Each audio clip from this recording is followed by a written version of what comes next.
Black one. See, it's black, yeah. Yep.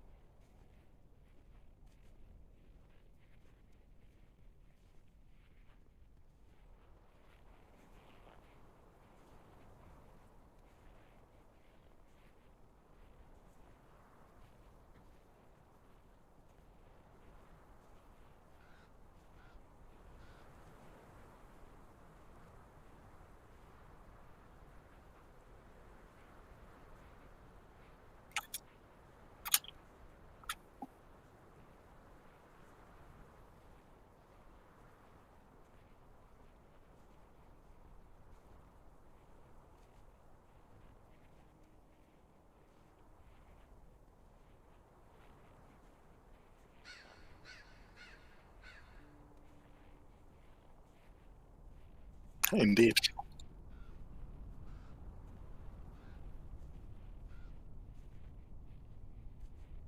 I think it's. I think we gotta take a poll or something in the near future if we want the name.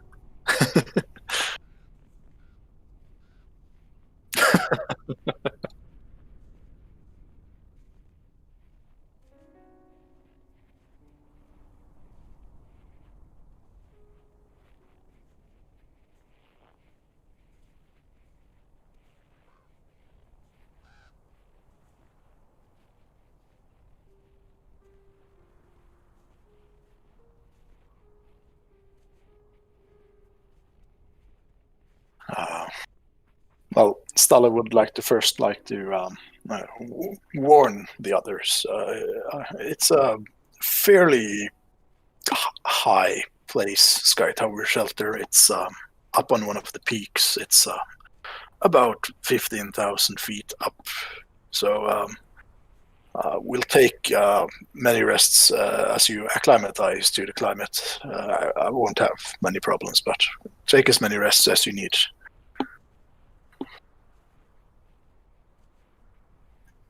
Which way are we taking? I mean, a direct path from here would take us over the mountains. I figure going back to East Haven and then proceeding northeast would be easier.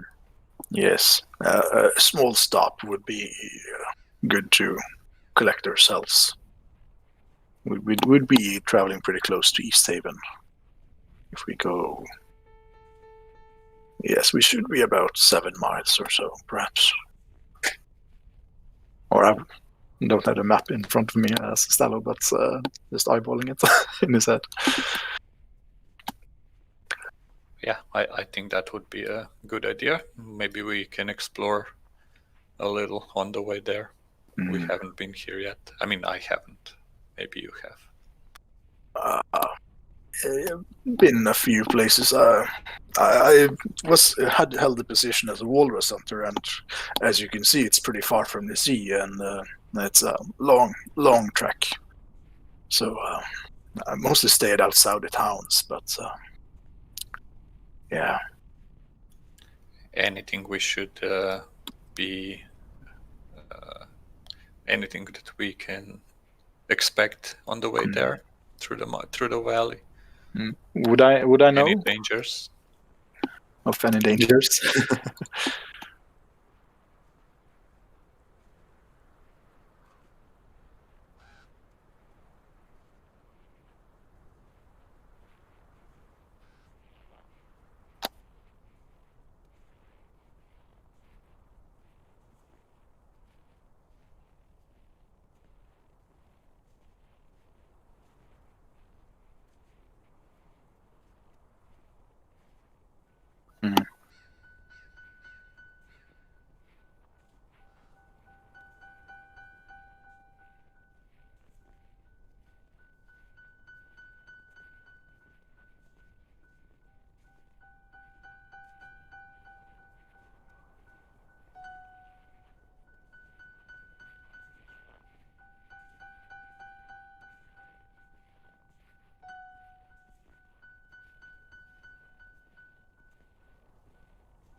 Mm.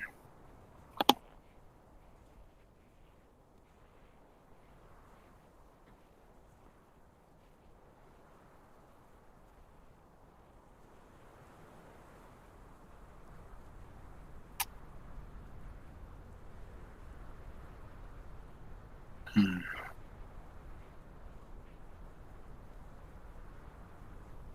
Indeed. And if we just backtrack down the road that we took, or is that a river? Okay. I don't think that's anything to scare away for adventurers such as us. The creatures lurking there will be more scared of us than anything. And if someone is stupid enough to approach us, we'll make sure it's a short process with them. Anyway, if we backtrack back to the towns, it will take the same amount of time or maybe even more. And I think we have enough supplies to go through here. Mm. If we run Okay. low on food and nourishment, I can conjure up some good berries as well, so we won't starve. Great. I guess we continue forward.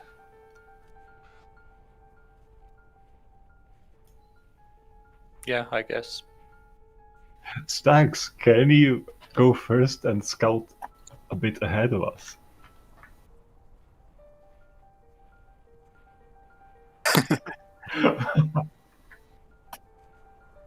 Sure.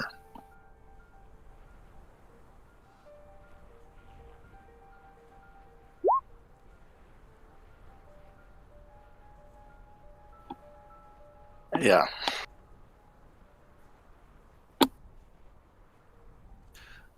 Stax doesn't have the telepathy ability anymore, right? We gave them the psych crystal. Yeah, that makes sense. Yeah.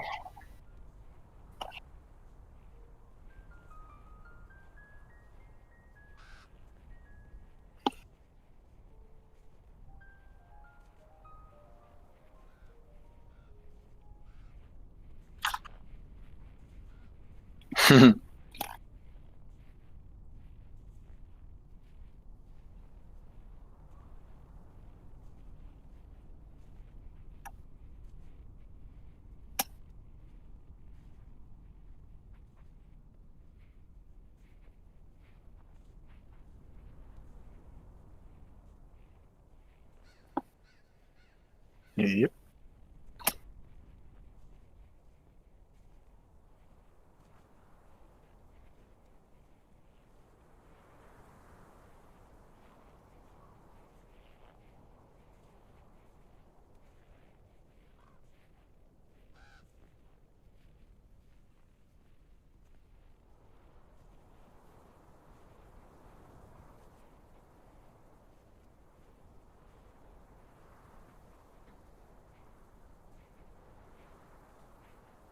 Hmm. I guess we could set up the cart and the tent alongside it, and or if Garrett and Keegan is it livable inside the cart with a tarp on in this climate? Okay.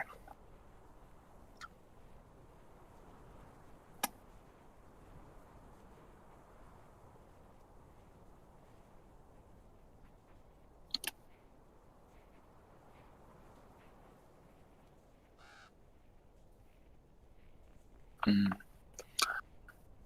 Well, I guess we could buy some in East Haven, and we do have some furs though, so we can keep warm.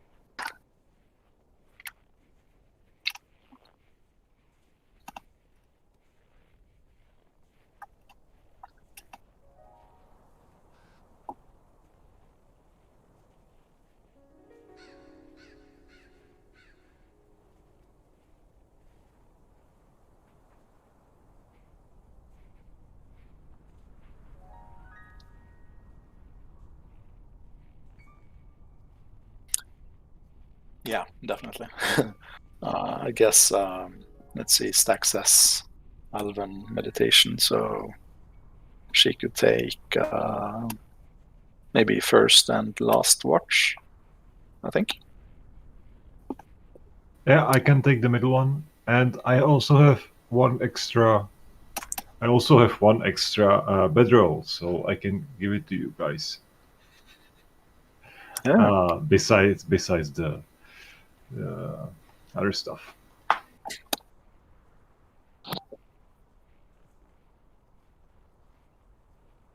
Yeah, I can take the second watch. I can take third.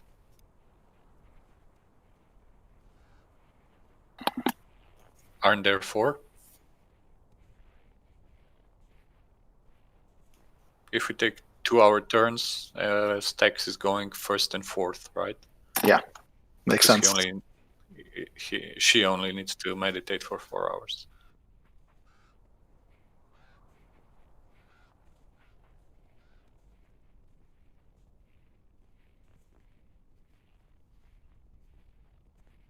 Yeah, hopefully.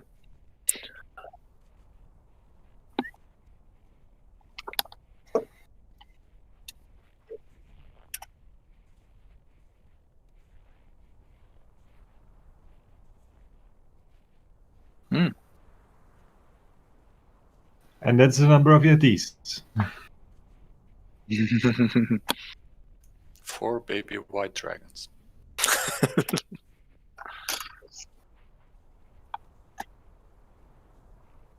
Yeah, that was the mom. Or dad, I'm not sure which one is.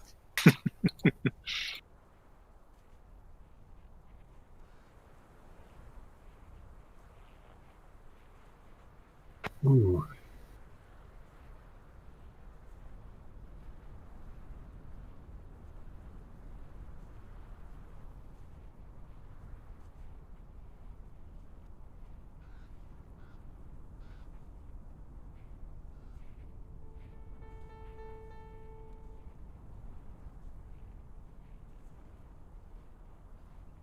No.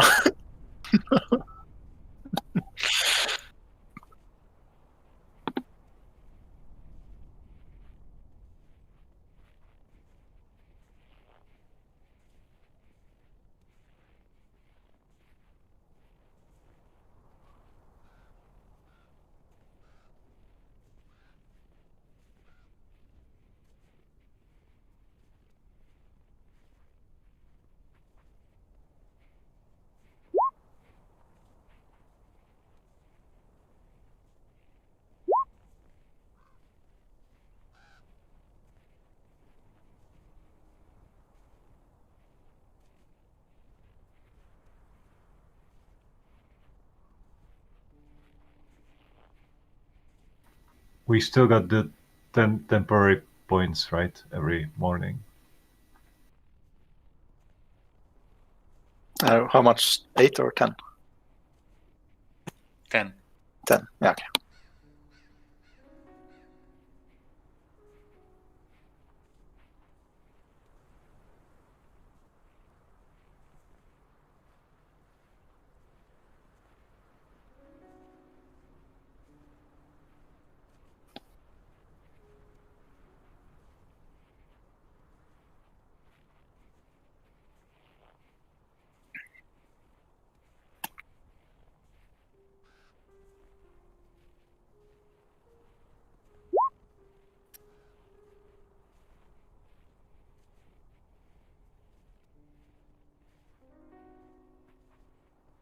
Snuggles will help keep watch with whoever is on watch that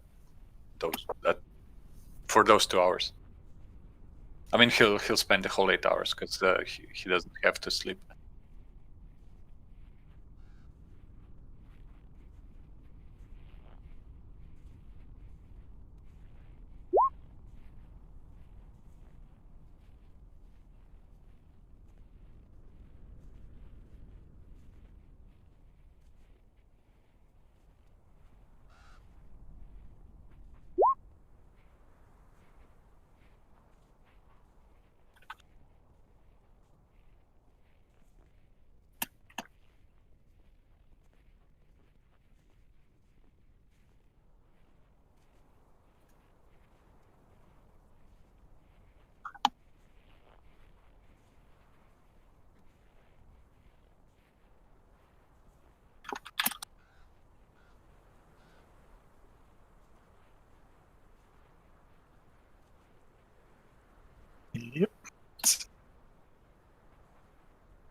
I should make like a magic infusion on Snuggles that just says contact made when he spots some. Enemy spotted.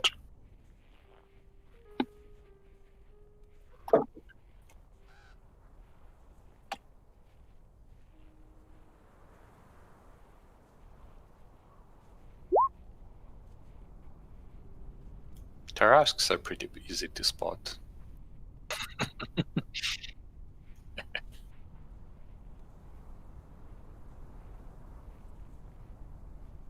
Well, I have a plan, right? It can eat me, and I can kill it from inside, which is, obviously.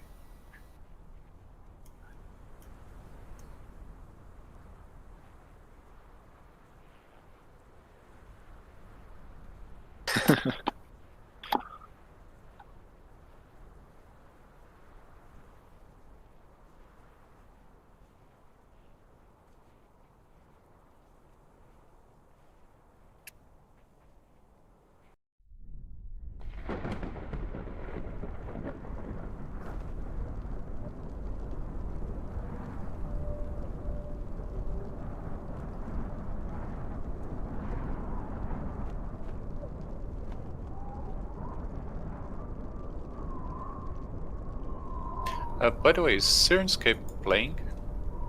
I think you need to update it. Yeah, it says that I need to. Okay.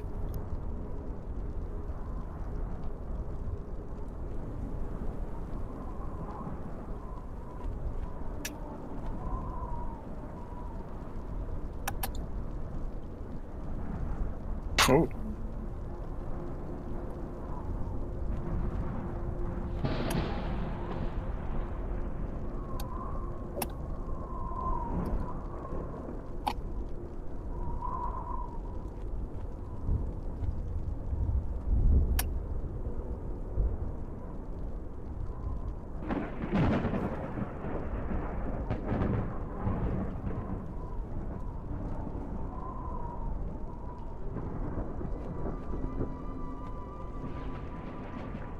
Mm.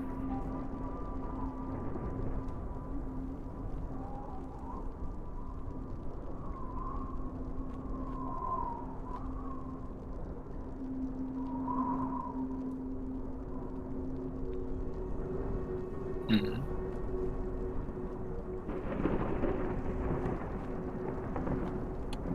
Mm. I think Stax would stealthily try to wake the others.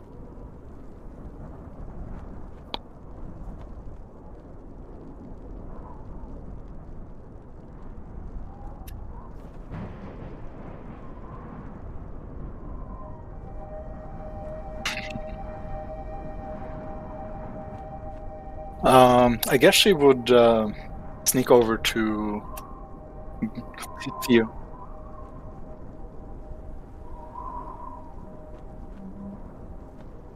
Ooh.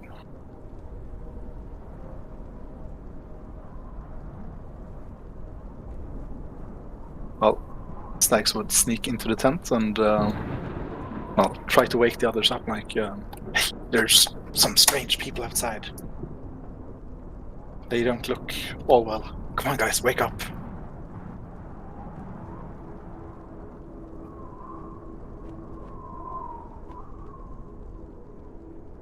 What's going on? What? And would tell that they're not clothed. They're not clothed in this weather. That's not natural. Come on, hurry. We need to get out. I'll guide myself, and I assume Stax and Stel can do the same. Just in case. Should we try to hold them off until you get on your armor, Garrosh? Well, that takes like 2 minutes, right?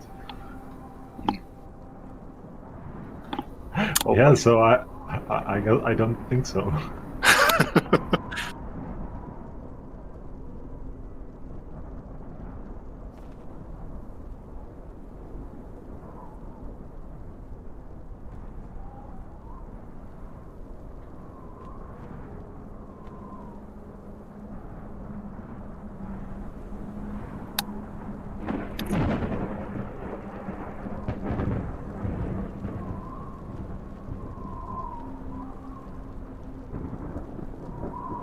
No, I'm not crazy. I'm not sleeping in armor. That's uncomfortable. Come on.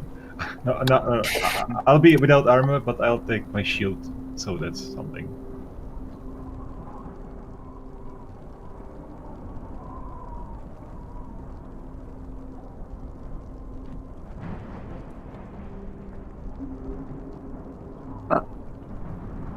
Did we get?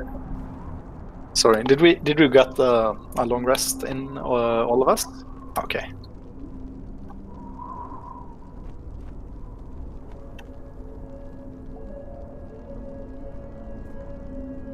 There we go. Going for stacks as well.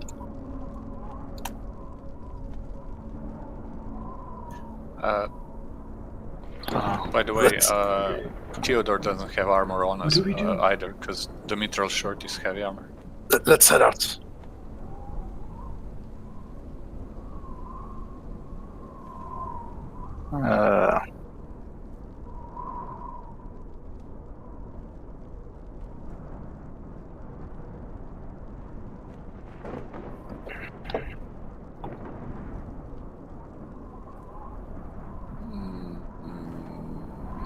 If it's comfortable enough, I would. What are you doing here? Halt, strangers. This do not want this fight. Whoever you are.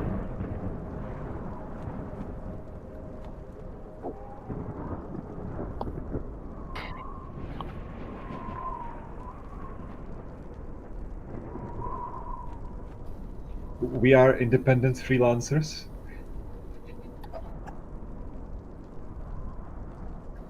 Oh my. Could I?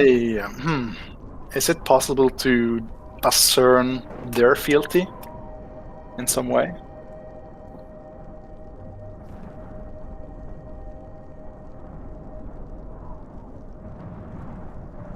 Okay, let me see.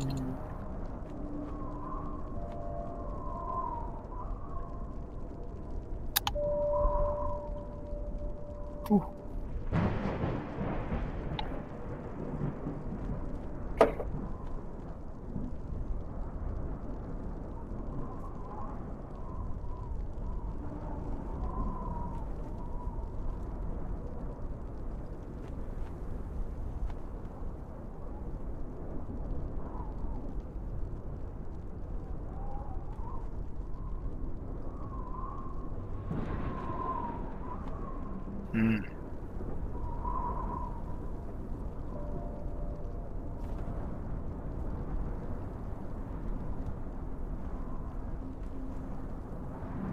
We serve as you do, the Frostmaiden, or real herself.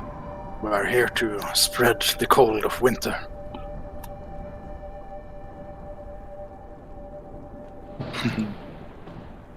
Oh boy. Did you guide yourself? Nope. Forgot.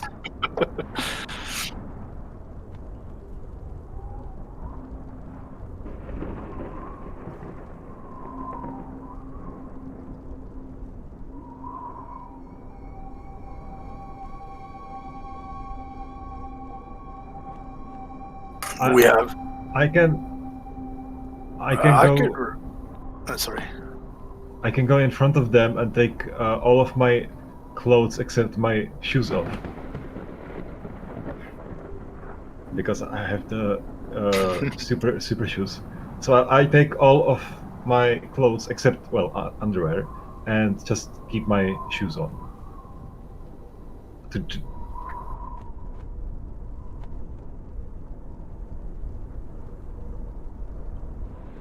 Yeah.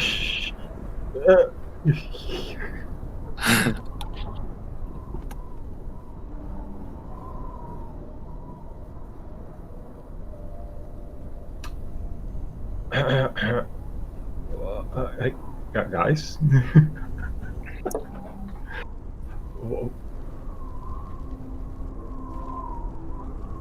And there's nothing in the cart. There's this 4 of us.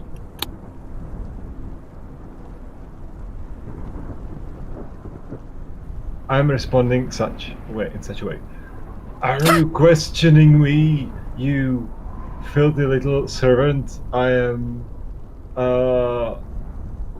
much above you in the hierarchy of Oriel's servants, and you have no right to question me here.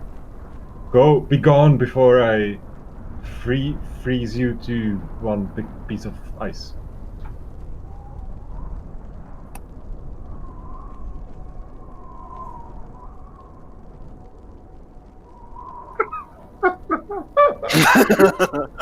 Awesome.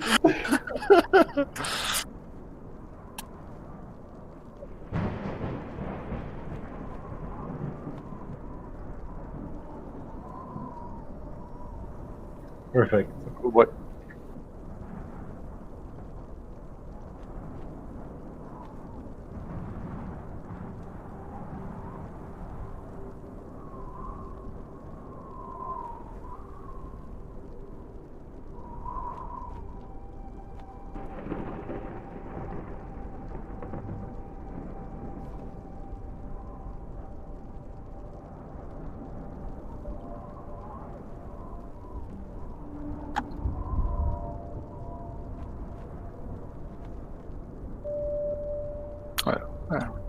Let's see.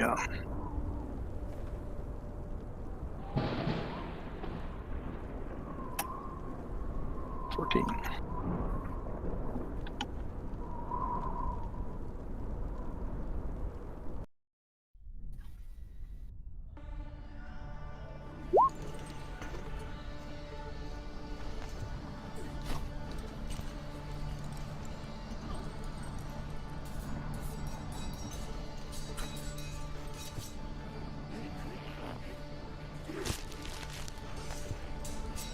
Okay. Seeing this situation turn south, let's see, what would Stallo do? Let's see. Not really good location for call lightning. I think, let's see, entangle. Yeah, Stallo is gonna bonus action and to enter starry form of the archer and shoot. Well, no, this guy.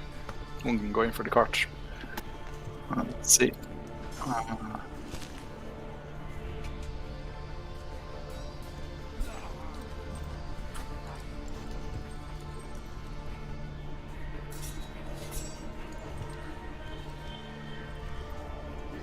Yep. And I'm also going to, let's see, square. Just for my action on the see if I can get these 2. I'm just going to. Yes. 20-foot square. Let's see how that big is. Here.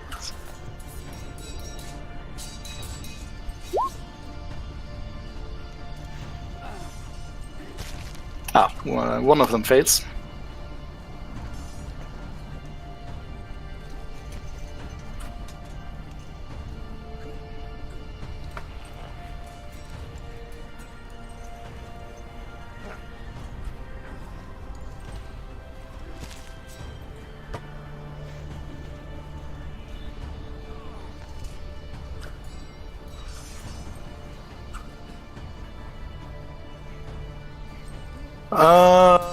Yes.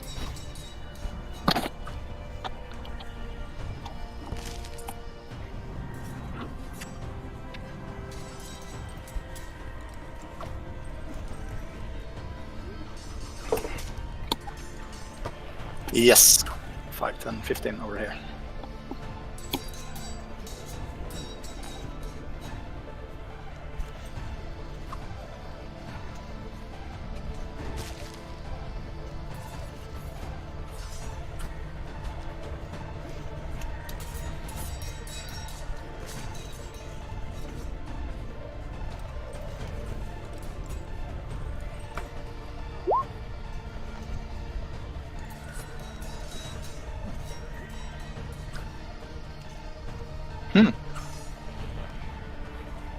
Hmm.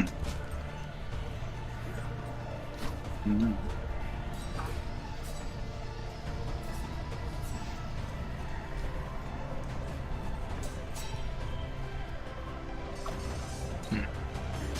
Oh fuck. I'm gonna use my reaction to use Stone's Endurance. So plus 4.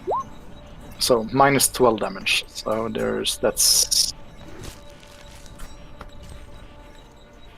Yep.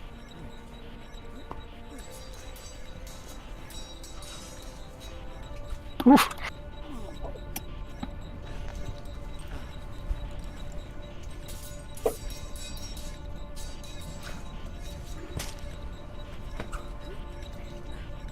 Ugh.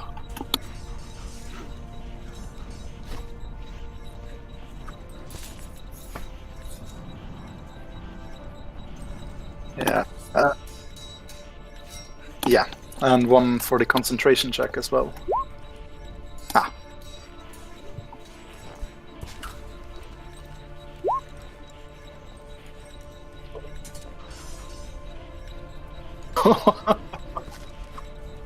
No.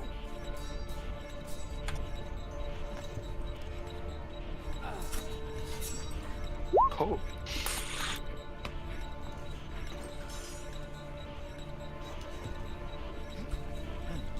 Hmm.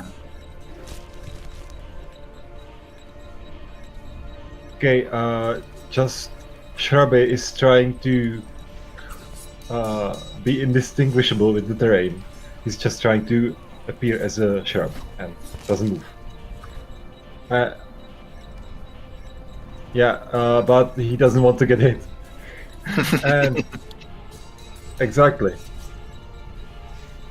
And I'm just like flexing my Warhammer and my shield, and as they attack, I prepare and I attack the one who is restrained, which means I should get advantage, right? I think.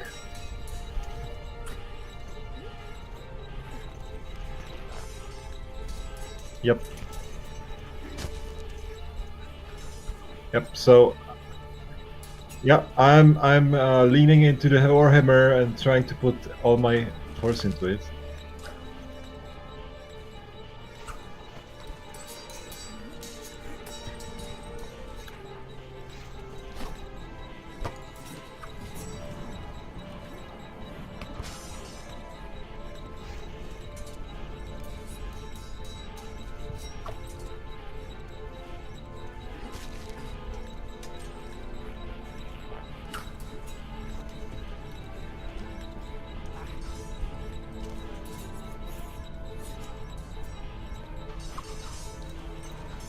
And I used action surge, and I just beat him relentlessly.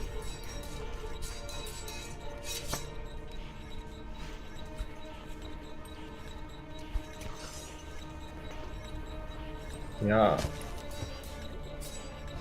I know I'm going without the leaning on because I'm a bit afraid now.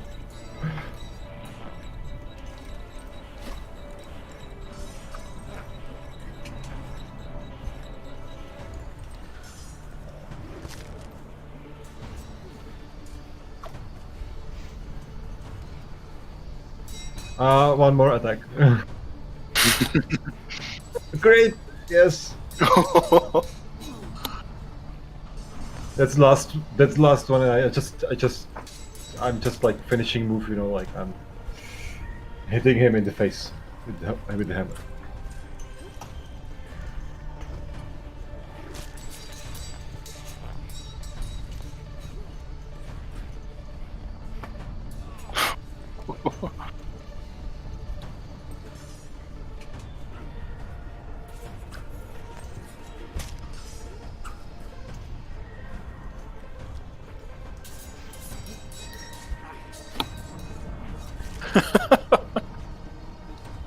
Seriously.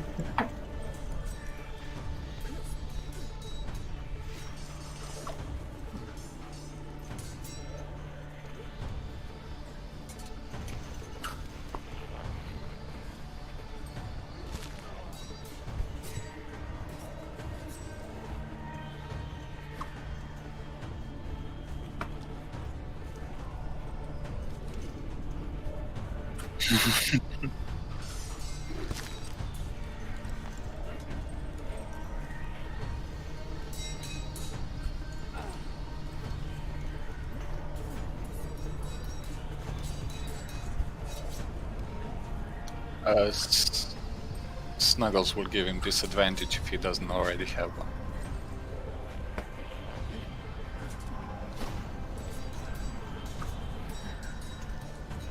It's a reaction. Oh, but it wasn't his turn yet. If he wasn't in the initiative order yet, I'm not sure if he can make reactions.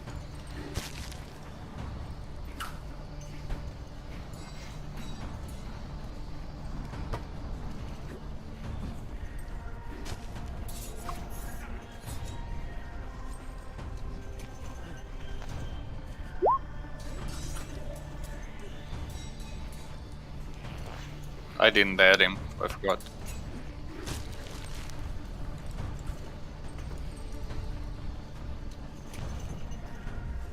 Just so I don't forget to use it.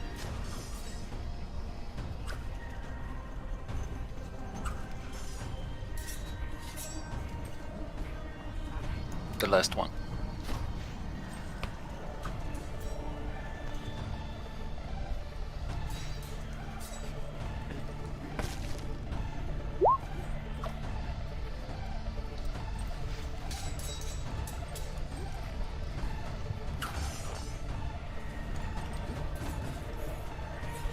Right.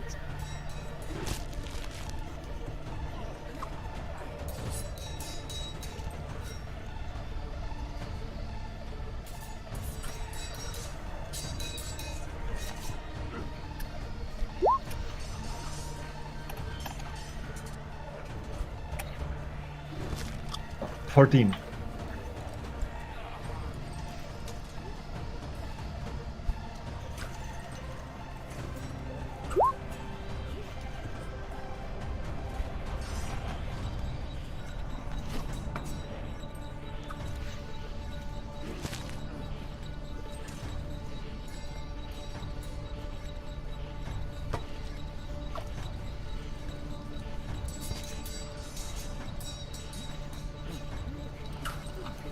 Yeah. Yeah.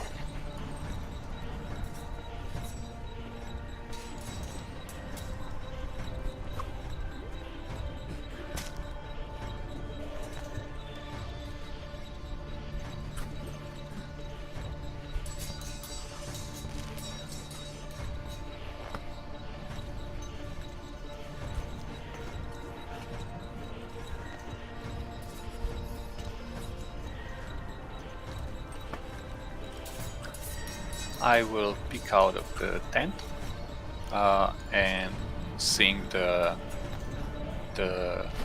naked, almost naked Garrosh, I'm gonna cast Shield of Fate on him. Yes.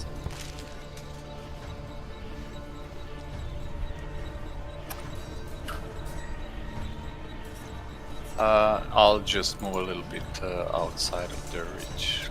Go over here. Oh, it's a bonus action. Oh, then I'll use my pistol since I have advantage on. Which people do I have advantage on? The ones with the green pluses. Okay.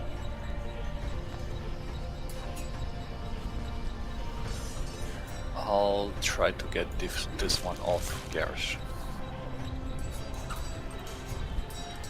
Ooh.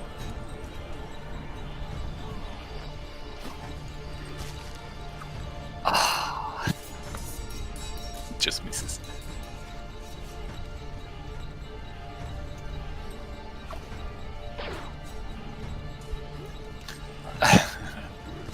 No, because I haven't updated the Siren Scope and I can't hear. I didn't hit it either. Sorry.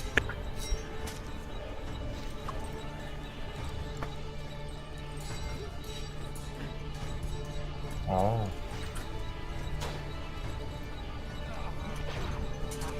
Mm.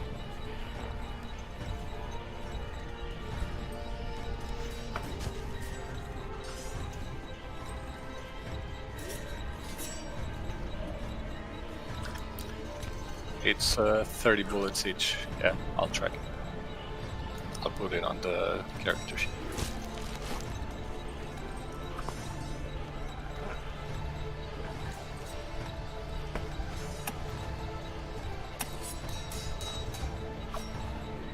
Snuggles will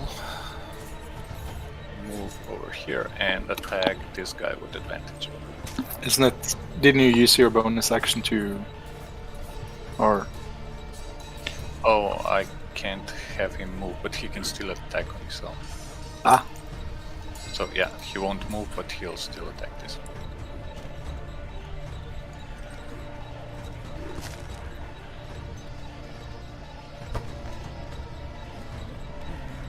Advantage, force point. Yeah, there we go.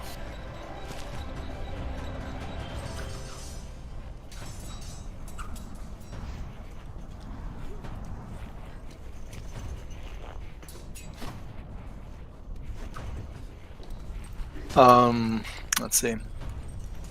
Stax is gonna peek out of the tent and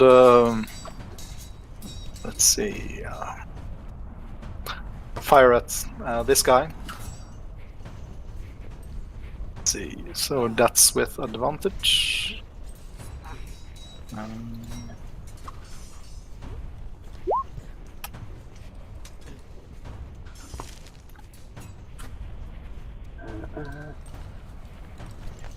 Sorry, I just checked. So, Snuggles can move on its own and take reactions on its own, but I need to use a bonus action to give him an action. So he couldn't have attacked. He just automatically takes the dodge action, action on his turn. So I'll give this guy the 8. Yeah, and I'll mark him as like a dodging. Okay. Stax. Stax will do the usual thing, I guess, and run up and attack with her sword. Yes, attack. You know, with oh yeah, shoot this guy with her longbow. Okay. And move next to Theodore. Yep, and she was actually hidden in here, which is the good thing. Maybe let's see, 5, 10, 15, 20. Perhaps bonus action, try to hide behind the tent as well. Let's see, stealth.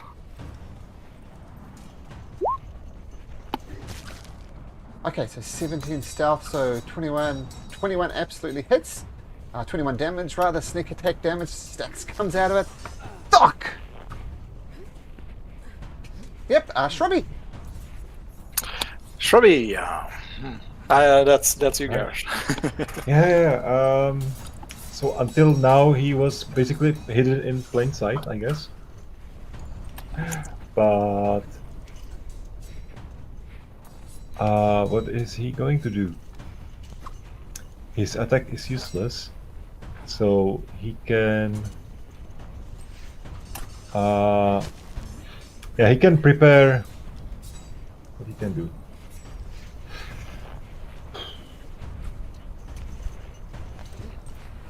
I think he'll wave around his branches, shout at them, and then disengage and run away. Waves his branches, so that's going to give. He's distracting this guy. Yes. Okay, so we'll give him one of those. Yeah, and then feel free to move Shrubby away. Okay. Done. Dallo. Yeah. You are poisoned. Why don't you just make your Constitution saving throw now, so just so we can get that out the way. Yes. Let's see.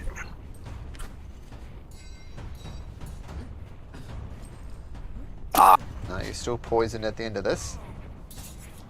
Well, I'll action disengage. Okay. Let's see, 5, 15, 20. Stand next to the cart. And, bonus action, fire my starry bow. So this will be a That's straight this guy. roll. You get advantage and disadvantage from the poison, but your starry bow does hit for 5 points of damage. Indeed. And yeah, that's my turn. Okay. Garrett, he's going to take an action to wake up Keegan. Wake up! Wake up! We're under attack! Wake up! And so Garrett wakes up. I'll roll Garrett into the initiative order. Keegan into the initiative order. We'll just reshuffle this. Come back to Garrett. So that's going to be his action. And he's going to jump up the cart and kind of duck here behind the cart. Keegan, as it so happens, does the same. He ducks back behind this cart. Now Keegan definitely doesn't have any range weapons, so he's just hunkering down there. And in fact, he's going to take the dodge action as well. So he dodges. Now, Berserkers. This one, he sees Stello run away, and he says, "You can run, but you can't hide." And he's going to attack with his flail again, once again doing it recklessly. For 3 hits. What's your AC? It's 16. Yes. 3 hits recklessly. So you already. Wait, let me double. It's 17. I completely forgotten to update it with the studded leather I got. So it's 17. 17. Okay, so one of them misses then, so you get 14 points of damage. Just hacks at you with a flail. And Garrosh, you're surrounded by berserkers here. What do you do? It's fine. I shout back at my friends. We need to put them into fire, and I throw back. Can I throw back as like a? I have this stiff alcohol with me. Mm-hmm. Can I just throw it back towards Theodore as like handling an object, or how does it work? Sure. But you need to make an acrobatics check, Garrosh, to throw it, and Theodore will need to make an acrobatics check to catch it. Let's see how good your throw is. I'm at a disadvantage because I'm poisoned. Okay, so now Theodore, with that dreadful throw, you need to try and catch it, but your acrobatics is also at disadvantage. It's such a terrible throw. Just cracks onto the ground, completely and utterly wasted. You threw away good alcohol, Garrosh. This is no time for drinking, Garrosh. I would comment, but I have other work at hand, so I'm attacking twice again at the guy with the plus. That means I have advantage on him, right? You do. And I have disadvantage, so it's normal. Yep. 15 hits. Wow. And yeah, I'm using the superiority dice to goad him. So I threw the bottle of alcohol. It broke, and then I am shouting at him, "You can take my life, but you cannot take my alcohol." Okay, so roll your battle dice, because he's going to take that regardless, right? The extra damage. Yeah, it's everything there, I think. Oh, it's done already? Okay. And Yeah. what's his save? Does he get a 24. save? He gets a save, 14 DC. Yeah, it's 14. What type of save? Give me a second. I think Sure. Wisdom.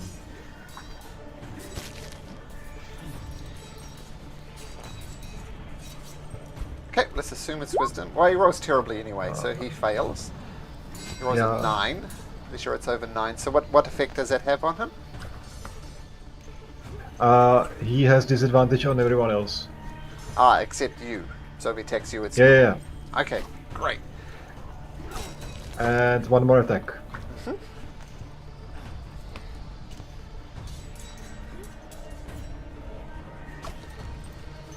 Ooh. Great. Okay. That's it. I'm Plain done. old misses. No, you're not quite done. You need to make me a Constitution saving throw to see if you're still poisoned. All right.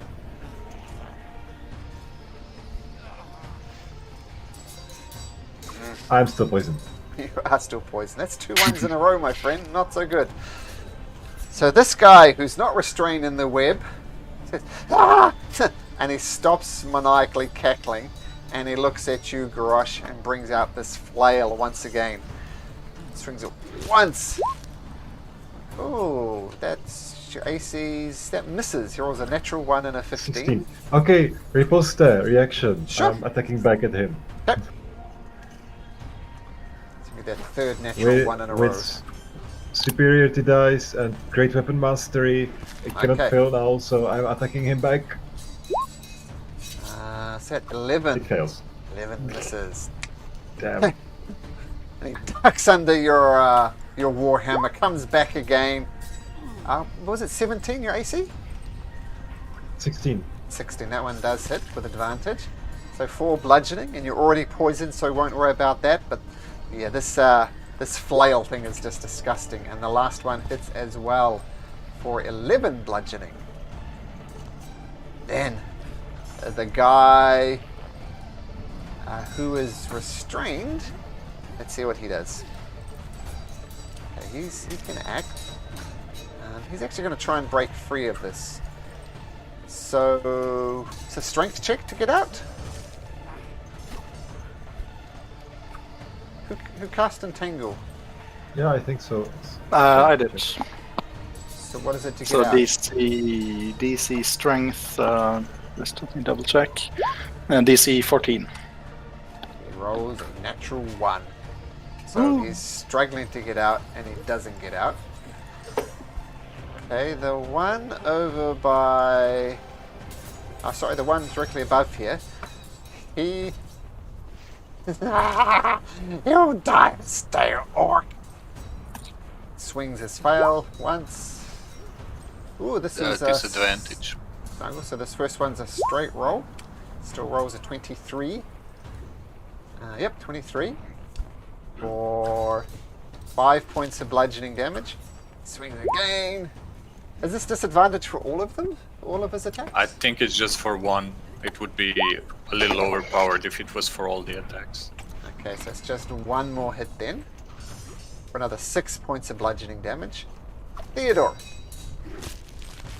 I'm gonna cast Thorn Whip on this one next to Stalo. Okay. Actually, first I'll move back, and then I'll cast Thorn Whip. Okay, at advantage. Okay. So 7 hits. damage, and I'm gonna pull him away from Stalo, like Nice. 10 feet towards me, 1, 2, like that. just in case Stalo wants to move. And that would be it. I'll use my bonus action to direct Snuggles to attack. Okay. At So advantage as Snuggles well. will attack this one. That hits. Got it. And this time he's gonna move over here, like Okay. around this one. That's it. And he doesn't have dodge anymore. Okay. So now, Stax' turn. Let's see. Stax is gonna fire at this guy that Theodore pulled. Mm-hmm. Let's see. Advantage. Yep, even without his normal things, and it absolutely hits 14 points of damage. And Stax is gonna move 5, 10, 15, 20, 25 behind the tent and take the hide action again. Okay. Let's make the stealth roll. Okay, got it. Shrubby? Shrubby makes a snowball and throws it at the guy who is restrained. He shouts. What does he shout? Shrubby is a tree. He can't make snowballs. If he wants to distract somebody, he's going to have to get up in their face.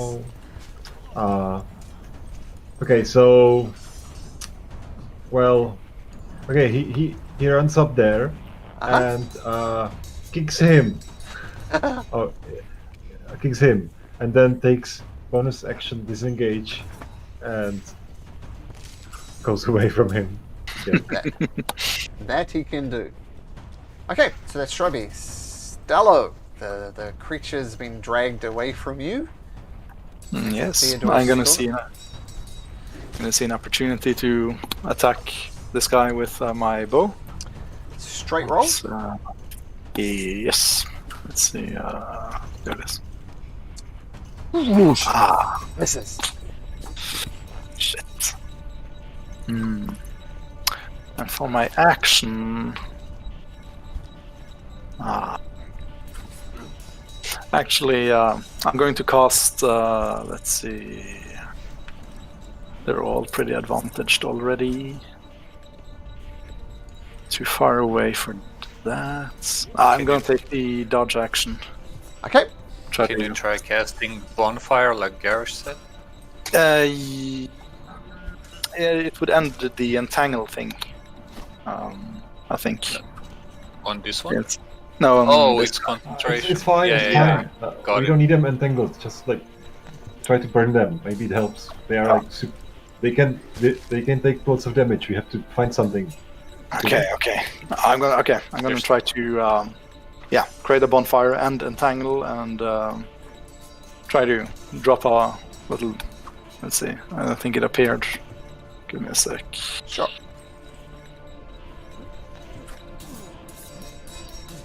Oh no, I can't drag more circles on, but I'm going to put a. I think roll 20 crashed. Oh, okay. But yeah, I'm going to create a bonfire under the berserker that's closest to me. Okay. Yes, let me see. That's DC 14 dex save. DC 14 dex save. Got it. Dex save. He rolls. Whoops. Natural 1. That's 2d8 fire damage. Sorry, against which one? Two. Let's see. That should be correct. 12 damage. The one between Theodore and Stella. Yeah. One between. I'm not sure if my roll Oh, showed this up one. in roll 20. No, we don't see it. How much was it? 6 plus 6, 12. Wow, nice. Okay, Still so loading. that was a bonfire, right? Actually, my roll 20 is now giving me an error as well. The connection me to the too. server has been Mine interrupted. too. Yeah. I guess we have to wait for. Should we take like a 2-minute break while it comes back? Sure. Yeah, let's take a quick 2-minute break as things are slightly weird in Roll20 land. And yep, let's take a quick short break. Yeah, just booting it up and I'll be back. Yeah, I'll refresh mine as well. I'll be right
Okay, so let's assume there was a temporary glitch.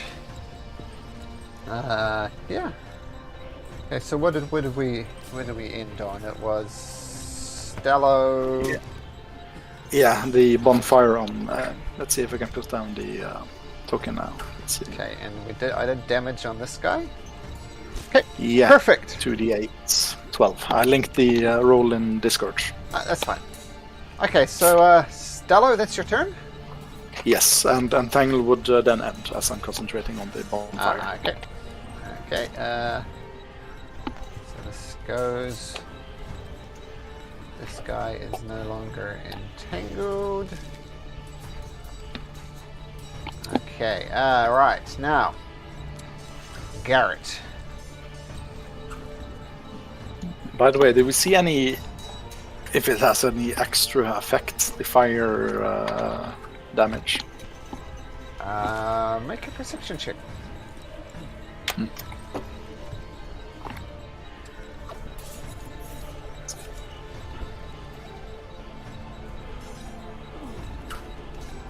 There we go. Well, what you do know is nobody likes being burnt. That's a simple thing, but it does not appear to be doing any extra damage. Okay. Alright, so, Garrett ducks out from behind this cart, sees this guy on fire. He's going to take out his longbow, fire it twice, dork, dork, and misses both times. One of them a natural one. God damn it! Keegan, get behind me! He ducks back behind the cart. Keegan takes the dodge action again. Now, it's lovely. So this one in the fire is going to do the first obvious thing to step out of it. Well, actually, sorry, I moved the fire by mistake. Let's see if he does step out of it. Save me now, real! Flames have no effect on the ice! And he stays there, so roll another 2d8 damage. Setting that fire aside for a second. And 5, not quite as good. Yeah, he's just staying there, maniacally cackling as the fire engulfs him. Garrosh!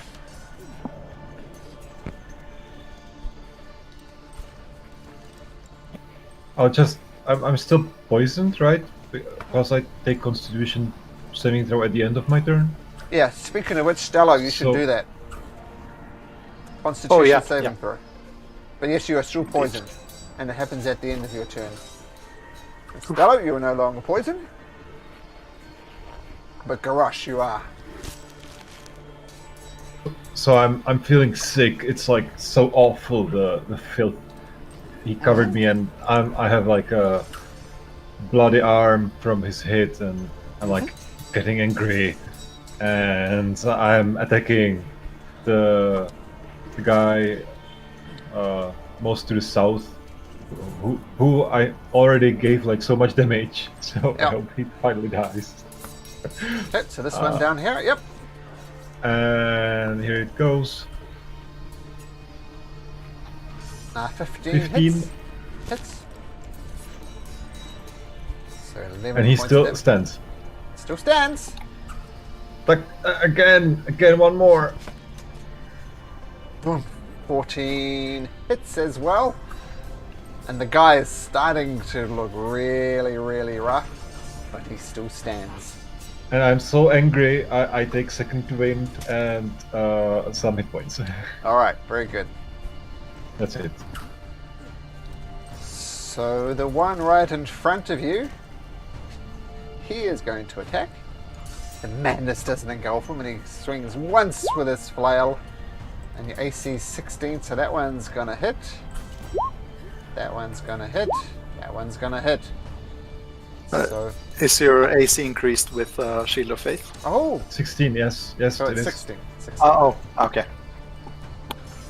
Also, Snuggles can give him disadvantage on one of the hits.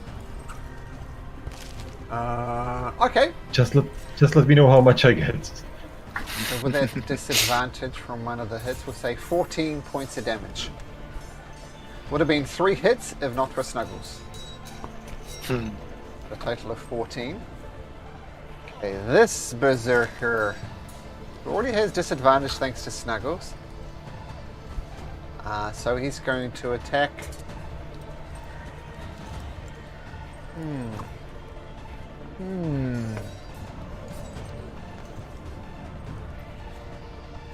And that was from Shrubby, wasn't it?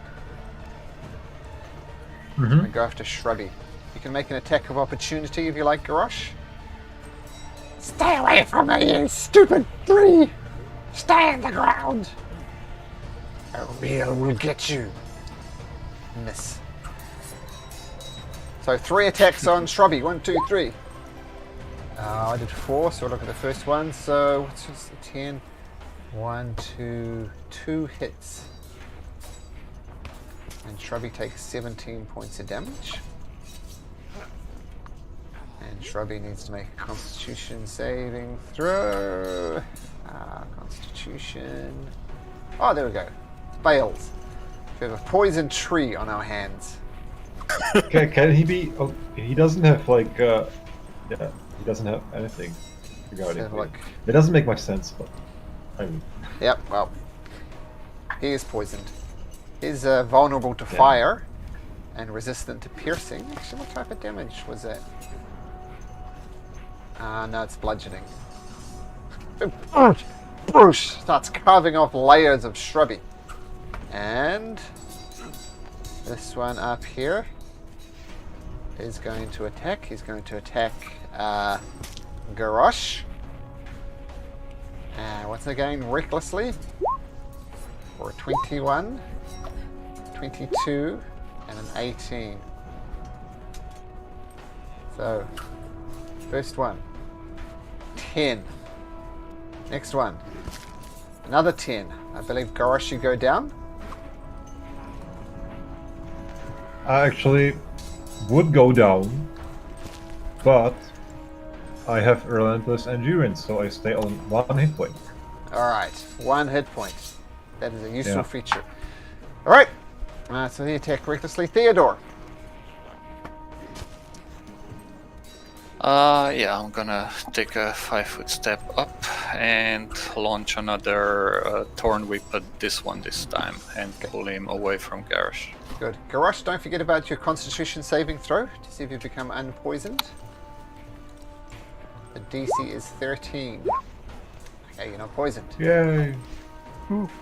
The Thorn Whip misses. Yes. And I will... I'm gonna cast... what's it called? Hold on. Sanctuary on Garrosh. It's a bonus action. Yep, but what are you concentrating on? You're concentrating on shield. Or drop the shield. Sanctuary is not concentration. Isn't it? Oh, okay. Nope. Very good. That is a nice move. What does he do? They can't attack you unless they pass a will save. Awesome. Sorry, wisdom save. So I'm going to give you a slightly blue glow to imply that Sanctuary is on you. Yes, it's going to make you much harder to hit. Nice move, Theodore. Is that your turn? But if you attack, I'll move as well. If you do attack, then the Sanctuary goes off. But I can reapply it if you want. Cool, thanks. And I'll hide behind the tent as well. That's it. Snuggles. Which one of these berserkers is more hurt? The one attacking Shrubby. No, the ones next to Snuggles. This one here. This one. Okay, I'll attack him. Do I have advantage? Yes. Okay.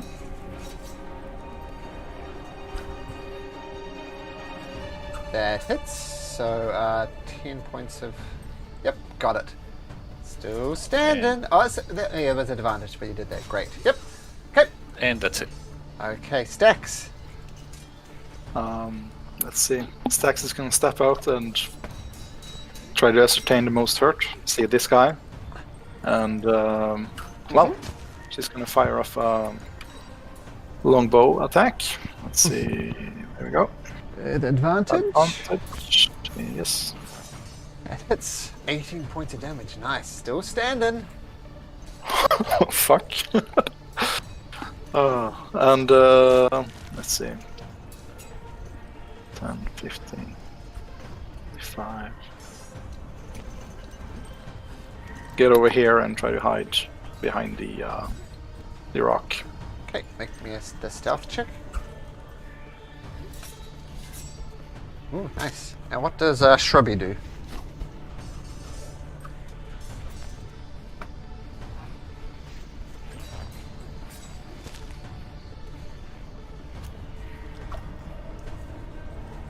Who's got Shrubby? Garage. Garage, what does Shrubby do? Yeah, sorry. He breaks at the berserker. Okay. Take this! And then he disengages as bonus action and runs away. Actually, that does hit, because that guy was attacking recklessly. So it takes 1 point of damage. 16 does it. And make me a constitution saving throw for Shrubby.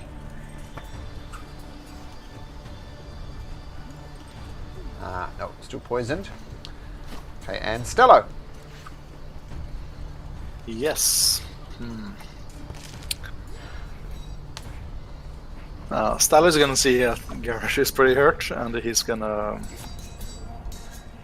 cast bonus action healing word rank 2. Okay. Let's see.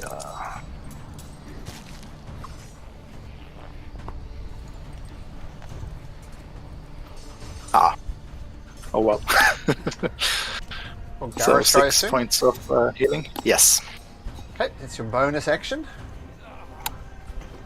And for his action, he's gonna pull out his great big knife, and run up to this guy and try to stab him.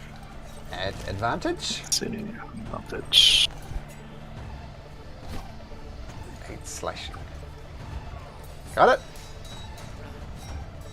And that's my turn. Got it. Okay, and Garrett is going to pop out, attack the same one you did, twice with his longbow. Doc, doc. It's twice for a total of, wow, good roll. Total of 19 points of damage. Oh, Still standing. And Garrett takes he takes the Keegan hiding behind his husband. Now, so this guy decides to get out of the fire. Yes, he does. He takes a step out of the fire. Just move over here, move the fire back. And he's going to recklessly attack Stello twice. Or 3 times. 1, 2, 3. Our AC is 17. 3 Yeah. hits. oh, First one was a 7. Next one was an 11. And the last one was actually a crit. Oh, but a terrible crit roll. 5 points of damage. so a total of So I'll end up with 20. 23. Oh, Make me- jeez. Make me 3 constitution saving throws. Okay, let's see. Oh, you're good. Well done. Garrosh. And actually, something else happens. He attacks What? you. And then he looks at his companions, all looking beat up but not dead yet. And he says, "Retreat! Retreat!" So you're going to make an attack of opportunity if you like, Stella. At advantage. Yeah, sure. That hits. So 8 points of damage. Got it. Garrosh. There is no retreat. And I attack the guy here. And Don't I'm forget- using fainting attack. Okay, Don't forget that will Which break ma- the sanctuary on you. Do you still want to do it? Yeah. Okay. And that means if I succeed, I will have advantage to the next attack. You get advantage anyway because he attacked recklessly. Ah, right. So I don't really need that. Thanks for telling me. That's right. Okay.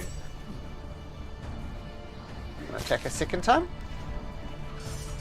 Okay, I'm attacking twice then. Yep. Once again with advantage.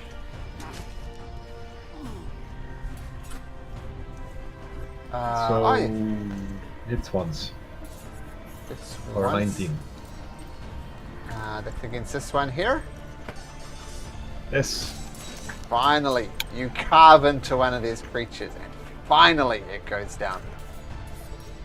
Nice. Damn it, that was hard. Yep. That's your turn. Yes. Okay. This guy. Let's see. Now he's going to attack.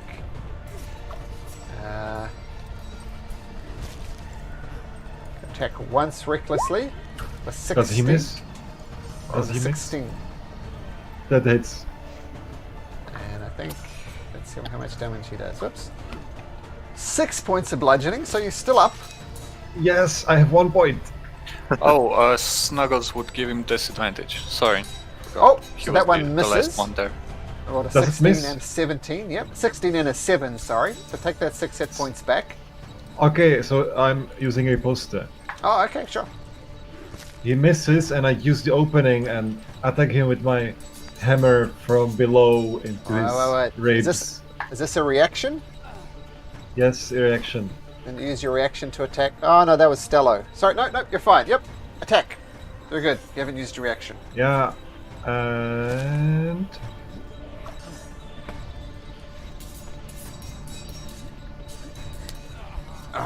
nothing. Misses. That's it. Okay. So.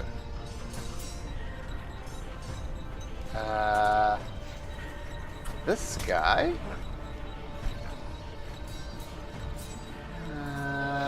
Yep. Gonna attack you 3 times. Don't think you're gonna survive this, but we'll see how the dice rolls play out. Attacking Rick. Oh, wait a sec. Let's see if he's in his right mind. He is in his right mind. Wait, didn't he just go? He attacked just once. Yeah, he already has his turn just now. You're right. Because he missed Garrosh and Garrosh Right. hit me. You're right. I'm getting ahead of myself. So it's this guy here. 1, 2, 3, 4, 5, 6. 1, 2, 3, 4, 5, 6. Takes off running that way. A real gas life. Done it before. Do it again. And this guy's dead. Theodore. I'm going to. Oh, sorry. One more Just- thing. This guy was Yep. going to run away. 1, 2, 3, 4, 5, 6. But Garrosh, you can get an attack of opportunity against it. But you already used your attack against the other one. Is that right? Have you used your reaction? I used my reaction, yeah. Okay, so he just takes off there. So it's good. Yeah. Theodore. Okay, then I'll move here behind the rock and cast Thorn Whip on this one and pull him back if I hit. Okay. Yeah, at advantage. He's still attacked recklessly. Hits. So 6 points of damage. And 10 Just- feedback. Like that? Yep. Okay. You're not going anywhere. And then Snuggles will approach him, and Okay. he'll actually go right in front of him and attack Alright. him. At advantage again. Hits. 8 force damage. Got it. That's my turn. Stacks. Dax is gonna shoot at the one right next to Shrubby. Okay. Snuggles. Shrub is alone. Oh yeah, that's not good. Yep. That hits with Got it. 13. Got it. And it's gonna step up next to Garrosh just to see he's hurt and try to block some attacks just in case. Nice. And if he does that, I don't think he can hide. So, here we go. Shrubby. Nope.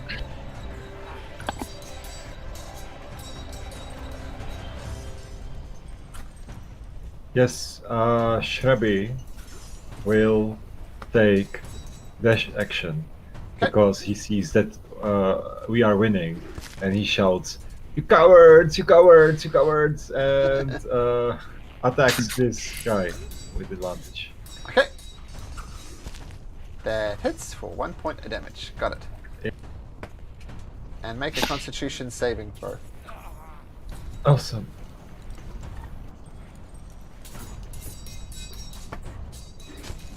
Yeah. Actually, So- that one would have actually failed, but I'll let Shrubby take 1 point of damage anyway, because your disadvantage, advantage cancel each other out, so it was an 11. Technically misses, but I'll give Shrubby the 1 point of damage, because who doesn't like Shrubby? Does Shrubby stay there? Yeah, he can't do anything else. Okay, Stello. Let's get a shout. Get back, you cowards! Tell us about the real. Why is he doing this? And let's see, 5, 10, 15, 20. Actually, he's going to run up to this guy and try to stab him non-lethally. Okay. Is it still advantage or? Yep. Yep, still advantage. Okay. Sorry, clicked twice. Yep, 8, 16 hits, so yep. 8 points of damage, still up. My action and yeah, that's gonna be my turn. I don't think I can. I'm using my knife now, so yeah. Okay. Yeah, staying there. Garrett pops out, looking to hit the same one you did. Longbow twice with advantage. Hits once for 3 points of damage. Not nearly as good. This guy is hanging on, but only just. Definitely alive. Okay, Keegan takes a dodge action. This guy here.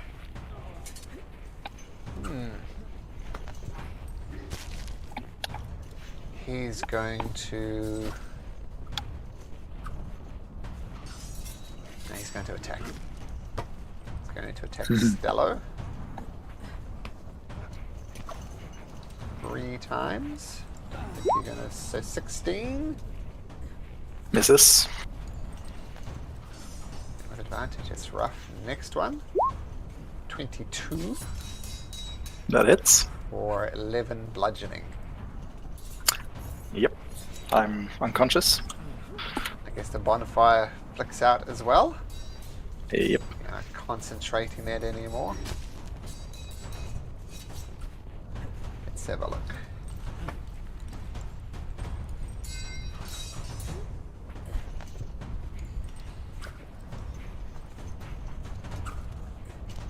Okay, he is going to...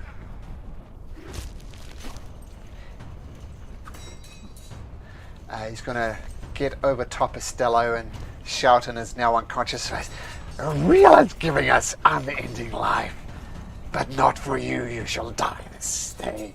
Rot in the snow." He takes off. Oops. 2, 3, 4, 5, 6. Okay. And Garrosh. Well, that one ran far enough. So I'll pass stacks and I'll run up to this guy.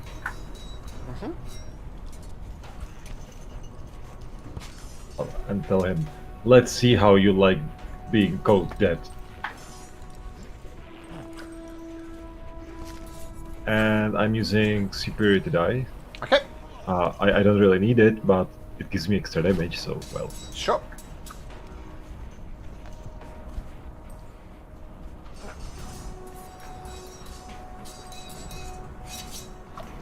Yep, that hits. So 8 points of damage to start with.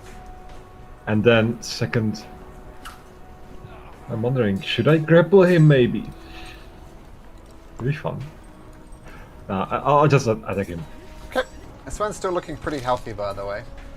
12 misses. Damn it. That's it. Okay. Now, this guy here. He's still with it. He looks at Karash and says, and Disadvantage from Snuggles. so the first one therefore misses, so a 12. The next one, 16, which just hits, I think. Yep. Yes. For 9 points of damage. Karash Good night. goes down. Turns his attention to Shrubby. Attacks twice with its layer. 1, 2. 2 hits on Shrubby. 2? Didn't he attack Garrosh twice? No, just the once. Oh, you're right. So I'll take the second one. Just hits Shrubby once. Yeah, 9 points of damage. You're right. 9 points of damage to Shrubby. And then Shrubby and Snuggles can take an attack of opportunity. 2, 3, 4, 5, 6. Snuggles already had his reaction. Okay. So Shrubby can try though. At disadvantage. Straight roll, actually. Straight roll for Shrubby. Misses. Okay, this... Where's this one? Okay, this one is running off the edge of the map. So he's not really there, he's just hightailing it off in a different direction. Theodore. I'm gonna run over to Stalo and pull out 2 not bandages. The Medicine. Syringes. yeah, Syringes? kind of. I was gonna go band-aids. Two sparkling band-aids, and I'll put it on his forehead and his arm, and they'll kind of sink into his skin and heal him. I'll basically it's cure wounds at level 2. I like the flavor. Nice. So Stello, back up, but prone. Nice. Let's see, +8. No, you're on. And When you take, when you go, there's no such thing as negative hit points. So when you took that Yeah. damage, you went to 0. So you should be on Yeah. 15 hit points. Oh no, I had I removed the -7 up to 0, and then I would have 8 hit points from Yeah, the. but there's no. Oh, such it's higher thing. level. Oh yeah, I missed the higher level cost. No, there's no such thing as negative hit points. Yeah, there I we go, know. there we go. Okay, I see what you're saying. Yeah. I didn't see the high level cast. All right. Okay, Theodore, yep, you use your action to cure wounds. Yeah, I'll move the remaining 5 feet to over here, and then I'll have Snuggles go over here and protect Garrosh, and that's it. Stacks. Stax is gonna bonus action healing word on Garrosh. Okay. So 6 to Kirash. Call for the knights to help. It's Or sneaky heal. sneaky heal.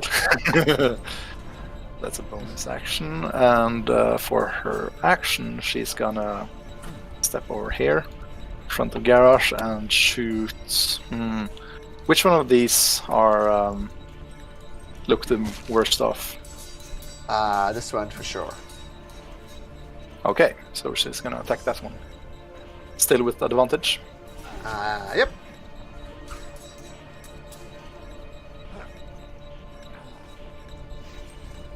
Runs away, cackling maniacally, and Stacks gets an arrow in its back and it falls to the ground.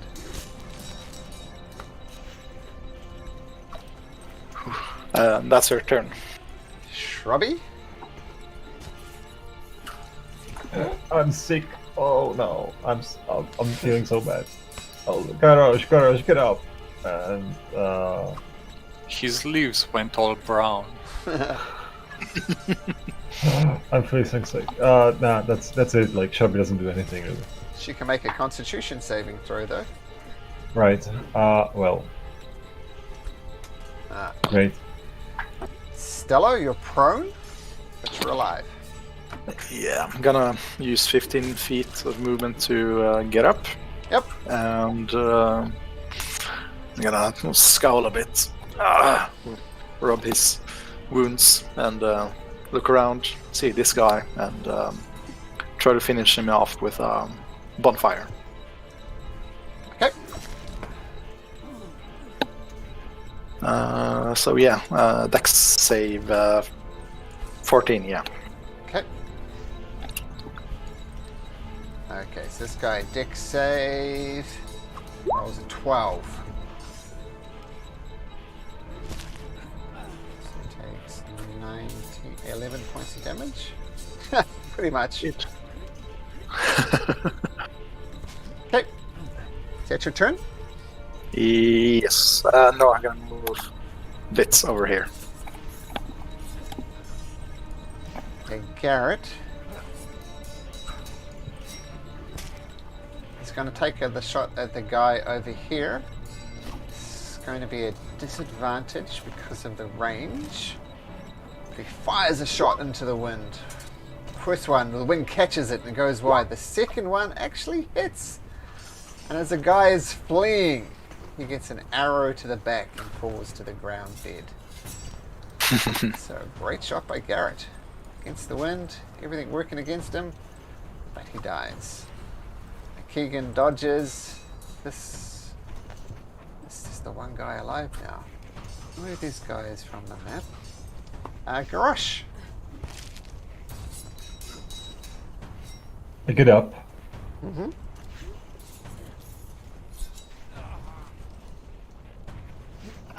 I'm almost up. Okay. It doesn't update. I don't know why. And he's too far. So I'll pick up a javelin and throw it. Sure.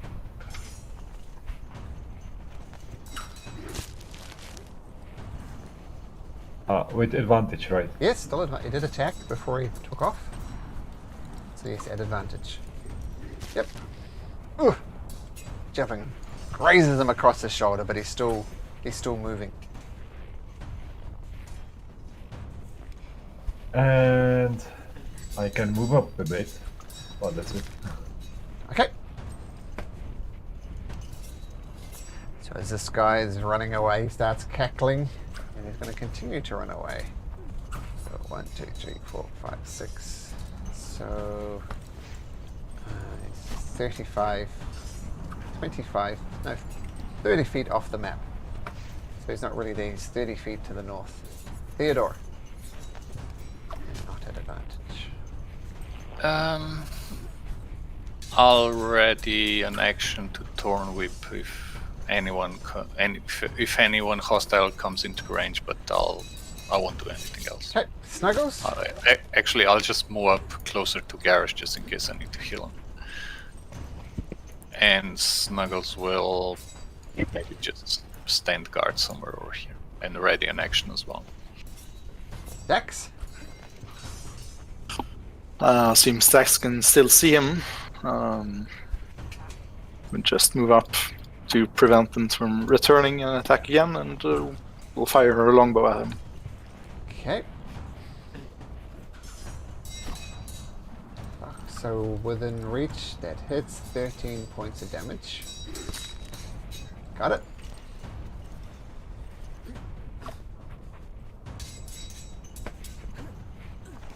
I assume Shrubbies. Oh, Shrubby can make a Constitution saving throw if nothing else.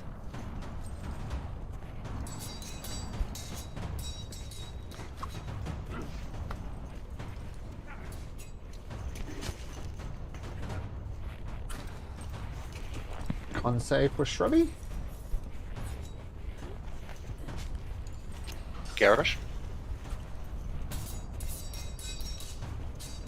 Sorry, guys. That's I'm right. here. I'm here. Con save for Shrubby.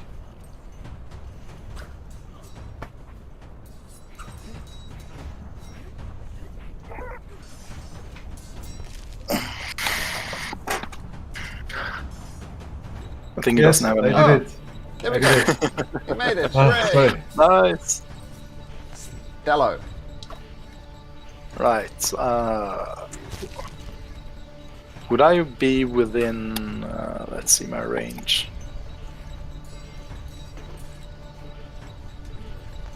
60 feet of him if I move up. Let's see if I. Well, he's 30 30. feet off the map. 30. Oh, okay, off the map. In But that still case, puts you in range. Yeah, I can action dash actually.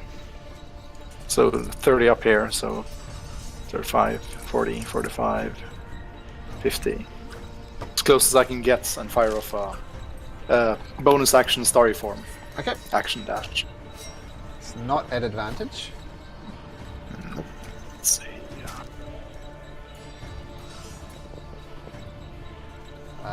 Sorry, that's 15. 15 does hit though. 11 Nice. points of damage. Okay. Garrett is going to collect his thoughts, as does Keegan. Garrosh. I run up as close as possible, and what I do is I throw a mace. Okay. Because So I he got is- some. He's Yeah. 40 feet away. It should be good enough.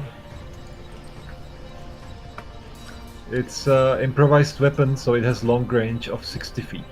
And we have Alright. advantage on him, and this No, you don't. gives me No, you don't. disadvantage, so it's like normal. No, no advantage. Only disadvantage? He didn't attack Okay. last time, so no reckless attack, so just normal. I see. Alright, so disadvantage because it's long range. Yep.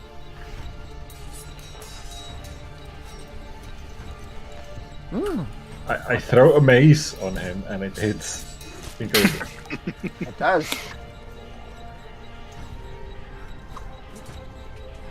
Okay. That's it. The guy stops retreating, turns around, stands right next to Garrosh. Says, oh, I have to make sure he does this. He does. Says, fine. You will die this day. Boom! 21, a 19, and a 21. All 3 hits. Okay. So 6 bludgeoning Yeah. and 9 bludgeoning. Unconscious. Okay, and he heads off another 30 feet away. Theodore, Oh, on Garrosh or me? Stello. goes on Stello, all on Stello. Oh yeah. Okay. So he retreated back a little bit, but he's taken off again and he's 60 feet now off the edge of the map. Theodore, Yeah. I'll say, well, I thought we were gonna let him go, but Stella, I just wish Moradin would give me longer legs, but I'll go as far towards Stella as possible. He's also 30 feet off the map, right? I'll put it on your red circle there, Stello. So you're 30 Yeah. feet off the map. So he's 30 feet off, and the Berserker is 60 feet off. So that's normal movement, and 1, 2, 3, 4, 5. I'm still 20 feet away from Stella. I'll just put myself here, so Sure. it's actually 20 feet. And I'll cast Sanctuary on Stella as a bonus action, Okay. and that's it for Theodore. Okay. So Sanctuary is Stello is sanctuaried. There's such a word. Stacks. Stacks is Snuggles. gonna- Oh, Sorry, Snuggles will just run over to the Berserker as well. He'll have to dash, but he'll put himself next to him. That's it. Okay. So that's Stacks. Oh no, nope. Sorry, I can't tell him to dash because I used the bonus action. So he'll be Sure. wait 40. 10, 20, 30, 40. He'll be around here, about this far from the Berserker on the map. And he'll take the dodge action because that's what he automatically does when I don't command him. Sure. That's it. Stacks. You have within range. Take a straight shot. Stax is gonna run up a bit, see Stella go down, and just you idiot, and use healing word. Let's see it there to heal. Oh, sneaky. And take a long shot, longbow shot.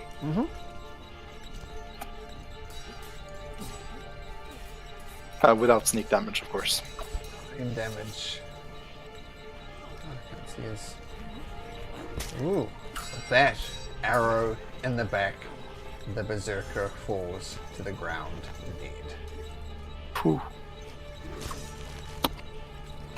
As Stello is now healed, we can get out of initiative order.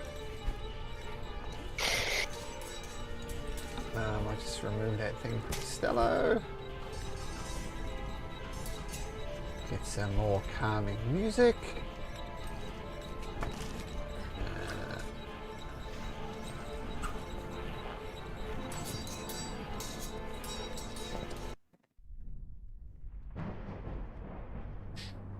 Calming as it is, can be. But yeah. Sorry, guys. I was a bit reckless. I just thought getting up. If we let them go, they might, return to attack us again. Yeah, and maybe they would have come in greater numbers, so it's all good. I'm glad you're okay. We have to pack up and go because we are not safe here anymore. Indeed. I know you two are hurt, but I'm a bit low on spells now. Do you need healing urgently, or are you gonna tough it out? I can go forward. I can continue. Same here. Just need to maybe take on some clothes and clean up a bit the mess they covered me in. I could use a little rest, but we should. We're a bit in the open here. If you could find some better place to have a short little rest, and I could carry on. As you're talking, like a few minutes goes by as you collect your thoughts, you notice. And loot the bodies. The bodies have flails, and that's it. 4 flails. That's fine. I'll put them in the bag of holding for material, if nothing else. As you're talking, you see a polar bear actually run up and stand on top of this rock. It just sits there. Do we recognize it, or is it the one that followed us? Or and as you're wondering, you could see the confusion in your eyes, and it says, "It seems I have taught you nothing," as it transforms into the form of Oyamentarok. Seems I was not quick enough to help you this time. And Stella, why were you chasing that creature? It almost killed you. What were you thinking?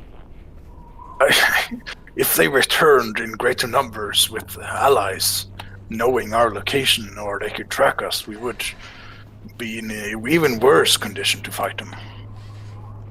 Perhaps you are right. I must tell you, though, that these berserkers, these crazy creatures, are a blight on this land. I've been hunting them for some time. But maybe we collect our thoughts and let's have a discussion. Well, that Iron Man Tadok jumps off down here. Not sure if the bonfire was still active with concentration, but let's see it is. It isn't.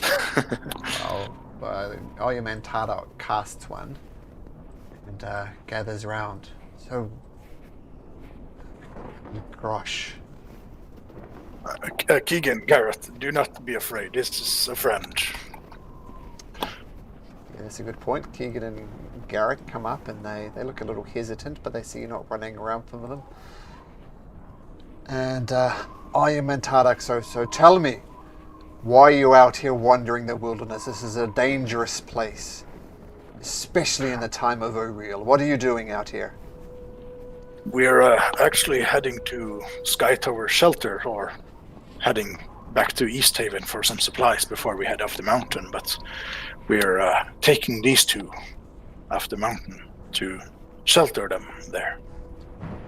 What is wrong with the 10 towns? The towns have grown increasingly hostile to, chosen ones, if you can call them that. The ones picked out for the sacrifices. It's foolish practices. I don't know why they persist with such a thing. These are grave times indeed. You were hunting these creatures. They seem to be followers of O'Real. Yes, and it seems as though they've given them some type of power, but perhaps it has cost them their mind as well. These are worrying times. Now, I think I know where the source of these creatures' power is. I think there's a cave, actually not that far away from Sky Tower Shelter. Perhaps you could investigate this cave for me and find out what's behind their madness and their power. Is that something you can do for me? Yes. And we'll crush it. And I take my hammer and do the visual of how we are going to crush it. Nice to see you've not lost any more of your confidence, Garrosh. And he starts and draws out a crude map. He says, and he shows you it on the map. So Malcolm just gets it ready to show you guys. Yes, they seem to hang out around this cave. As I said, it's not terribly far from Skyrim Shelter. If you don't see it on the maps, right there. We're still on the... Oh, sorry. I'll bring you across to the map. So it scribbles this. As you can see, it's not that far from Sky Tower Shelter, but so perhaps if you're heading that way, you can investigate what's going on. Yeah, that's in the nearby, so... And this would have something to do with O'Real, so it's definitely worth investigating. Couldn't agree more. These things... I mean, as I said, I apologize I could not get here in time. But these are very obvious berserkers, worshippers of O'Real. So if you could look at the cave for me, I would greatly appreciate it. Indeed. Do you know anything more about these strange berserkers? Well, I mean, you saw their madness. I mean, as I said, I apologize for not getting here in time, but one of them, madness consumed it so much that it laughed in a fire and did not move. That is not normal. And obviously they've been blessed by O'Real in some ways. It is certain death running around, you know, half naked like these people were. So, that's all I know. Now, I did actually speak to one of your kin from Sky Tower Shelter, Stello. I do not recall his name, but he claimed to have been in this cave, and he killed one of these berserkers. found him dead, killed him lots of times. Like, just completely massacred this guy. But then, but a moment later, the creature stood up again. Said, not this day. And the guy just fled. He's never seen such a crazy thing. People. I mean, I saw what you did, Garrosh, when you were taken down. You managed to find what it is to get up again. Maybe it is something like that. But these guys did not die, even though, in the opinion of your Goliath compatriot, should have been dead. So maybe that will help you. Strange. Should we, these corpses, should we burn them in case they get up again as well? There we go. Sorry, I thought I completely screwed up my map for a sec.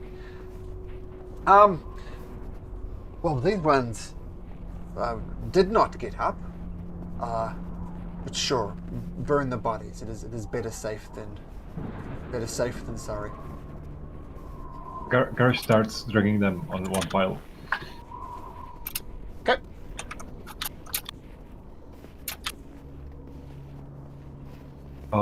Do they have anything of interest on them? They have 4 flails, and that's it. Flails are not even good for melee, not even for throwing. They are not. Those are such stupid weapons, actually.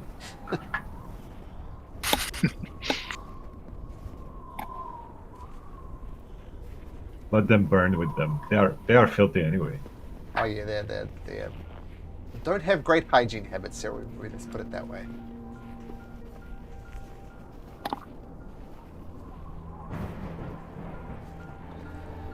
Yeah, maybe they are resistant to cold, but are they resistant to dysentery? You know.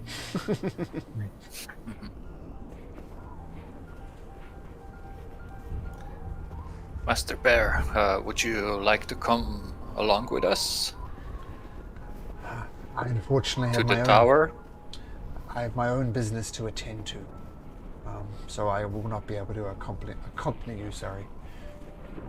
And time is of the essence, as always. So unless you, Garrosh and Stello, who I know quite well, if you have any questions, but Theodore, Stax, and your new companions, unless you have any more questions for me, I need to be on my way.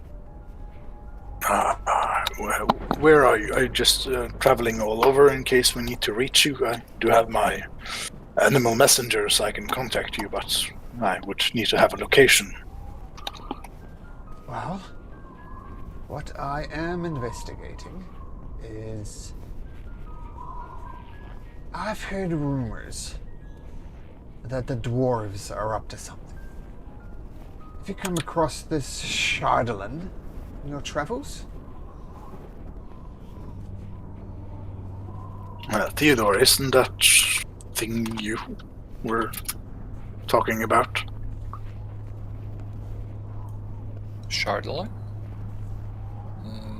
I don't think so. I mean, I know some dwarves, but not all of them. Sorry, out of game it doesn't ring a bell. I think someone told us something about this weird metal, I think. I can't really recall. Yes. I even have some with me. I think I got it in Bryn Shander. May I see that? Yeah, I'll show him the shards. So this is Shardolin. I don't know why, but the Dark Dwarves, Duragar, are collecting this. Left, right, and center. I know there was some in East Haven. Was it East Haven? Yeah, it was East Haven.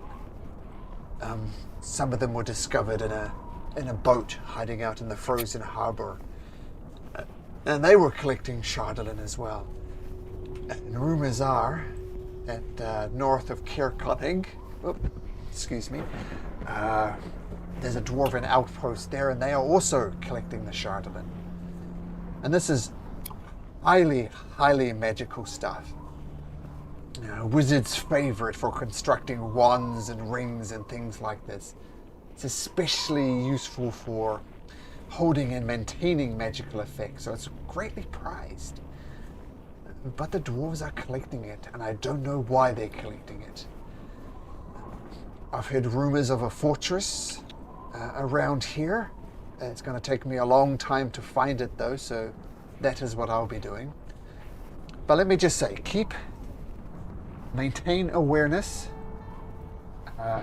If you can contact me with any more clues about why they're collecting so much Shardolin, that would be great. But the Duergar are definitely up to something. I could just discover your location with some... No, I can't. Don't have that yet. What's it called? The mirror spell, I think. But I don't really have the spell yet. So, Never mind. be aware. Okay. Would you mind repeating the 2 locations where they're looking for Shardolin? Just for my notes, Yep. sorry. There's rumors that there's a mining operation around Caer Connig, which you visited briefly before you headed to Calvin's Cairn. So you just visited that place briefly. And also in the ferries at East Haven, they discovered some Duergar there who had some Shardolin on them as well.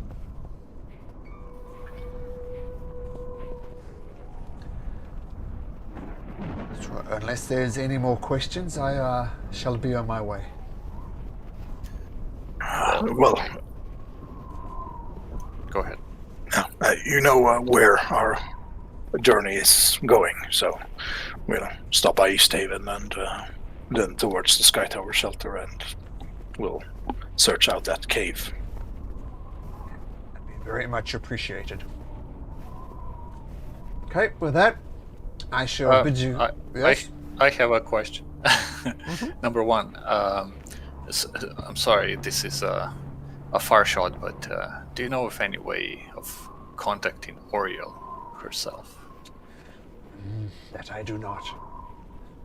Though, about a 10-day ago, I was out sort of north of the Black Cabin, which I know you've been to. Is where I re-met you. I discovered off in the distance, I saw a giant mammoth with some type of giant on its back. I'm not sure what they were doing. But then, to my great horror, and I keep a wide berth of those creatures, no doubt, I did see Oriel descend from the heavens, rip both the giant and the mammoth to shreds, and then headed back north into the sky. So she is around, and she is vindictive.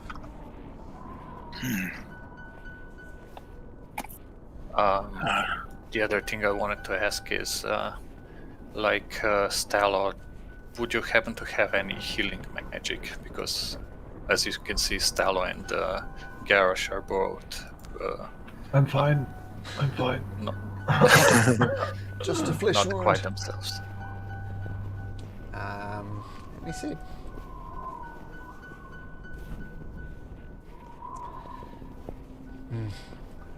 I've been blessed many ways, but unfortunately healing is not one of those things. And don't worry about us. This was a scratch. We'll take a short rest somewhere safe and get your second breath. Okay. So, farewell. I'm sure our paths will meet again. And once again, my apologies. It seems as if this battle could have gone either way, but you survived. With that, Oyeman Tarok leaves. And this... I look at Stalo and say, he really should wear a bow or something so we can tell him apart from other bears. Yes, he gets in quite some situations where people just attack him thinking he's something dangerous. Well, he is dangerous, but yeah. Okay, so you guys feel free to take your short rest. And we'll also take a short rest for the players as well. So good place to stop just for a short break. Don't forget, this is at the start of the day. This is technically happening during Stack's watch, but you can hunker down and get a short rest, but then the day will be before you. Okay, so I'll see you guys in just a couple of minutes. Yep. Okay, sweet.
Okay. Garrosh, you here? I'm back as well. Okay. Theodore and Garrosh, you here? Yeah, I am. Sorry, I am. Oh, great. Okay. All right. So, having survived an encounter in the early morning, what do you guys wish to do?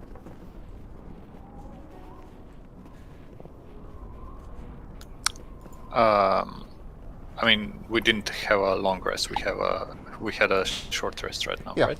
Yep, so you had a long rest, then this encounter happened, and you can have a short rest. So, So I guess we're gonna be continuing towards the Sky Tower. okay. So, you can get another 8 hours of travel during this day. So, you can get, let's say, right about here. And can somebody roll me a d8, please? Let's say Theodore. Roll me a d8. 5.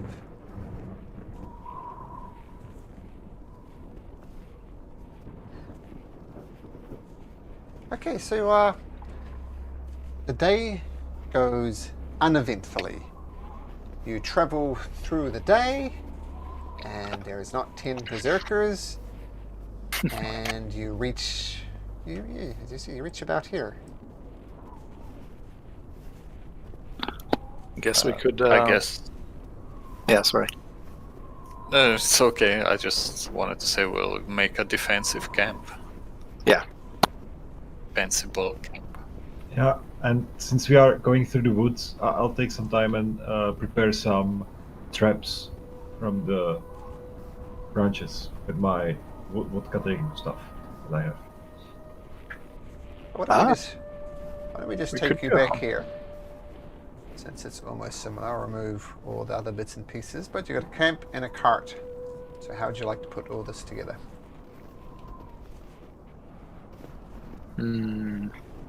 Hide it behind the trees, I suppose, perhaps, and make it more inconspicuous. Not a lot of trees around here, fortunately. It's pretty much how you see a lot of rocks. Not a lot of trees. Oh. One of the bigger rocks, then Give me half an hour, I'll make some. At least I'll make something that looks like a tree. Shrubby says, yeah, I'm right here, you know, guys. It's very insensitive. Maybe it's time for you to. Couldn't you create more trees, Shrubby? Pass on the seed? I'm okay. I'm just a young sapling. It's fine. And if a tree could blush, it blushes.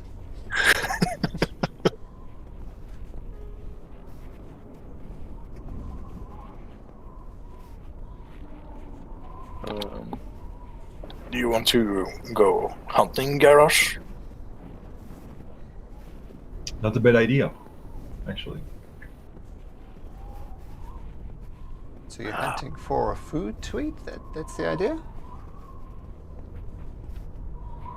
Yes, we are not hunting for berserkers, if you ask about that. See if we can find some deer or something eatable. Sure. Well, if you want Yes. to go out hunting, you just need to make me a survival check.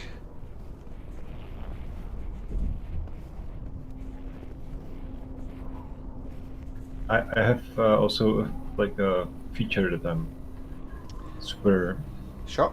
survivalist, so I'll have an advantage, okay? Okay. Oh yeah, Wanderer feature. Provide berries and small game. Okay, so yeah, you do find a few rabbits, 3 or 4 rabbits that you managed to hunt down, and will definitely provide a nice meal in the evening, if nothing else.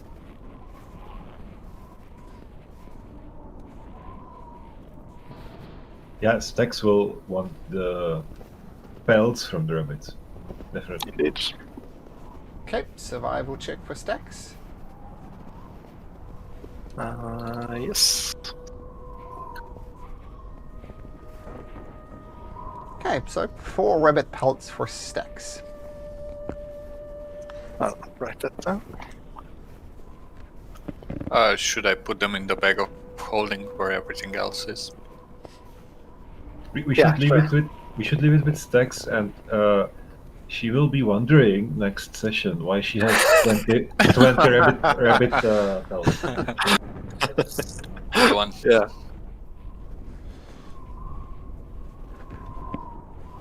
Okay, so you get together and you enjoy a nice meal of rabbit stew.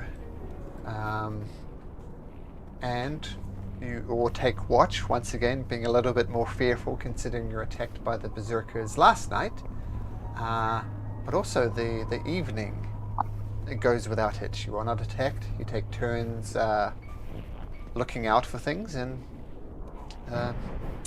you effectively get a long rest in, no problem. Nice. I have carving tools. Stalo?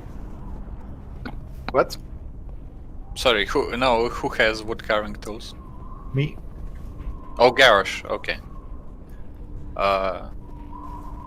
Theodore is just wondering if he gave you like a mammoth tusk, if you could make a giant penis and put it into Stax's inventory. Seriously? Wow. And she's a girl.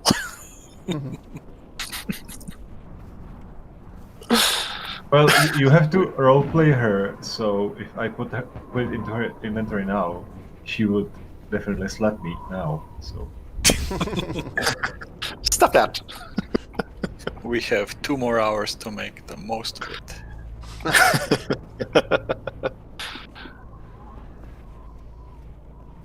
So unless you have okay. anything you wish to do, we can just proceed with another day's worth of travel.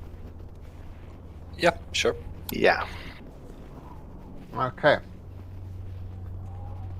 So Oh, roll. do Stax and Stella want to do another morning hunt for rabbits and stuff? Or, sorry, Stax and Garrosh, who went last time.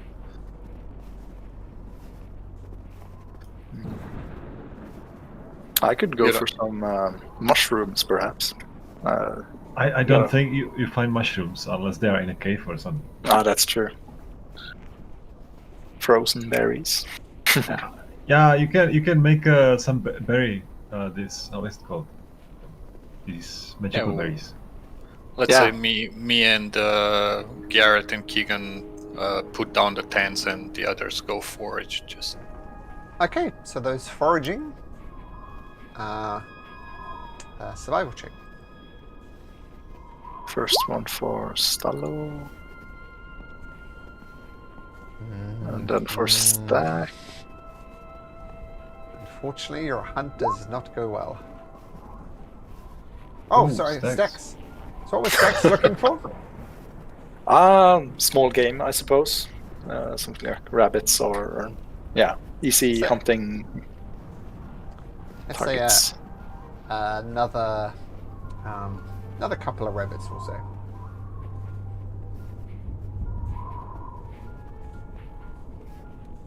Cool. This way I'll get some weight on if we are eating rabbits all the time.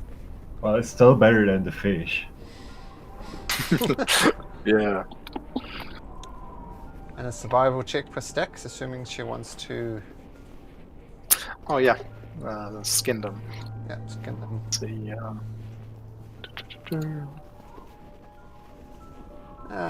Let's say with that one, she gets 1 extra pelt and kind of massacres the other one. Yep. Okay, and Garrosh, roll me a d8.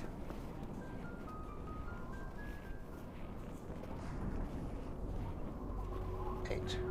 Great. Is it great? Take my table and I'll tell you. Number of berserkers. Times 7. So I don't know.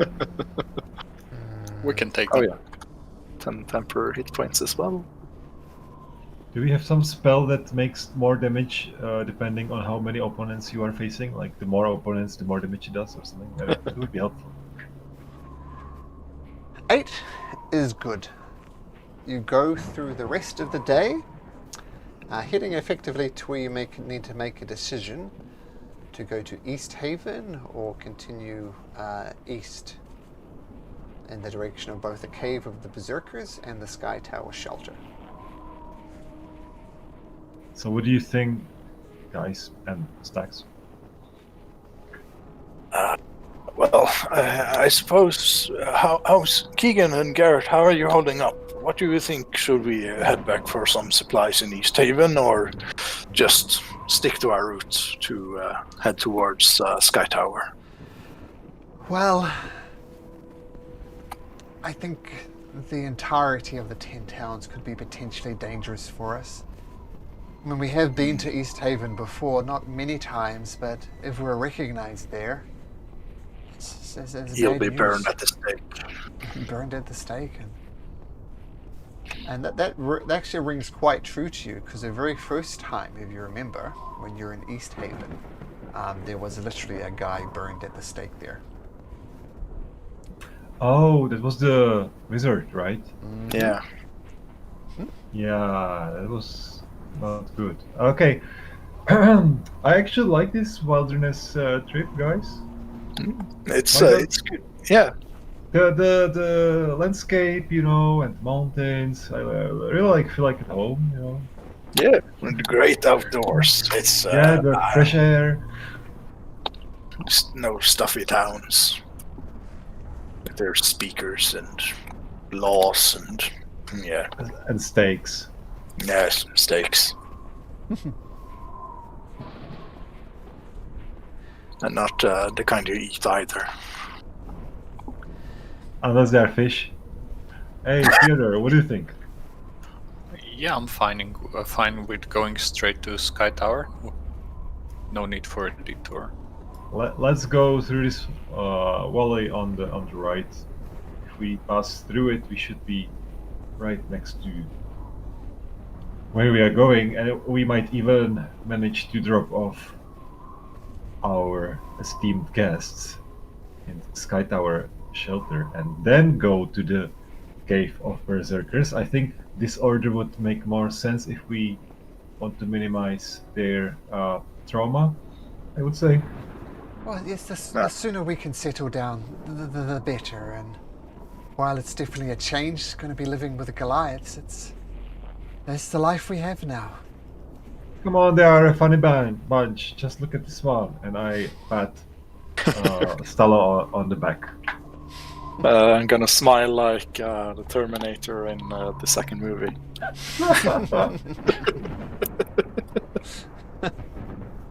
Yes, I remember that very fourth smile. So, with an 8 on the D8, your travel goes uneventfully, your camp goes ineffectively, so it's a new day. Okay, so not sure as who. Let's say Theodore, roll a D8. 6. Roll me a D4. It's the Berserkers again. And it's gonna be 4 of them, right? And roll me a D20. Oh my. Reinforcements.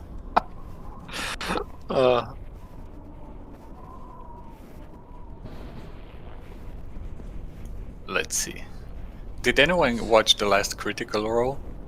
No, and When I they haven't they seen it yet. randomly roll the dragon. Oh, you should have said spoiler alerts. Oh shit! That's alright. Sorry. That's right. That was so good.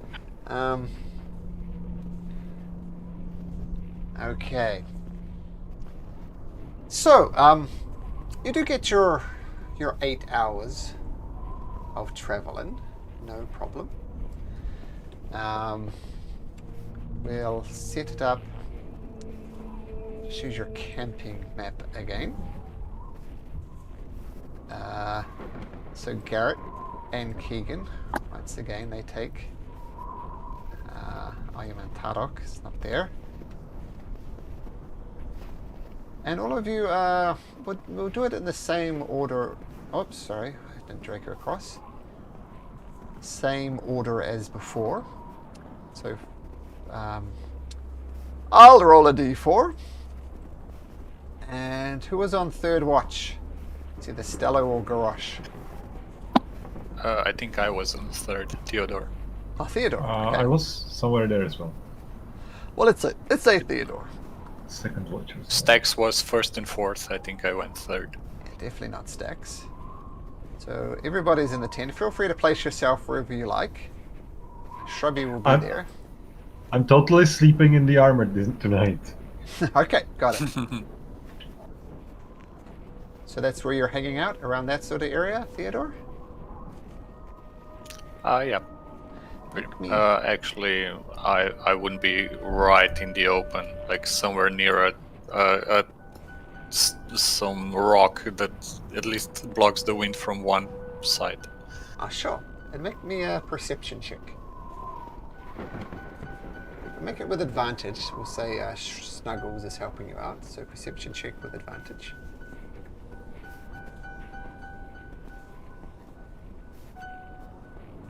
Okay.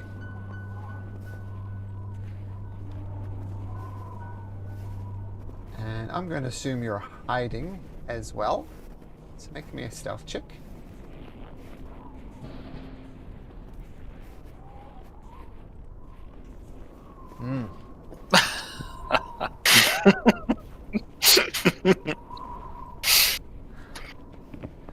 So the I just sneezed. yes. So the weather actually really starts to kick in.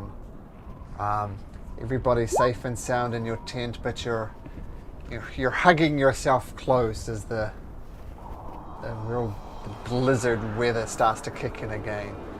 And with the help of the shelter and the fact that you're only on here for short.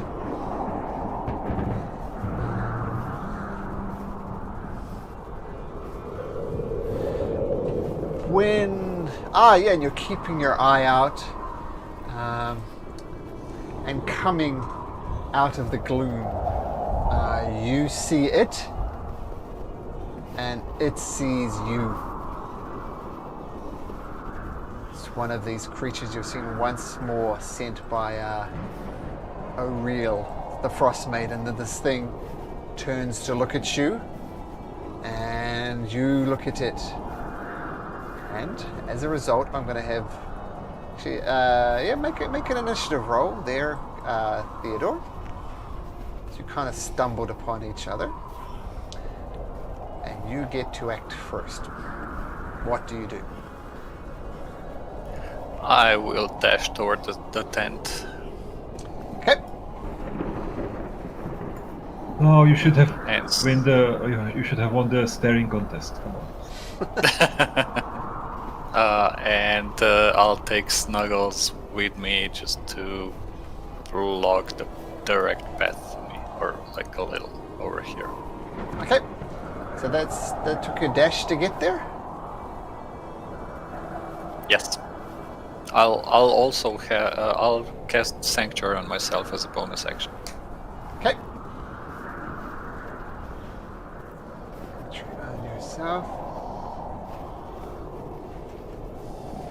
Okay, and you see the radiance leaving off this creature. It's just glowing. Oops, not that one.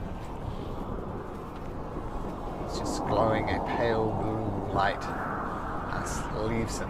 Can I as a free action just yell, Walker incoming? Okay, tell you what, White Walker coming, White Walker. Make me a performance check to say the wind has picked up. Just to see how well you can do it. Okay, pretty good. So I'm going to give everybody have advantage to see whether you wake up or not. But we'll get there. But before that happens,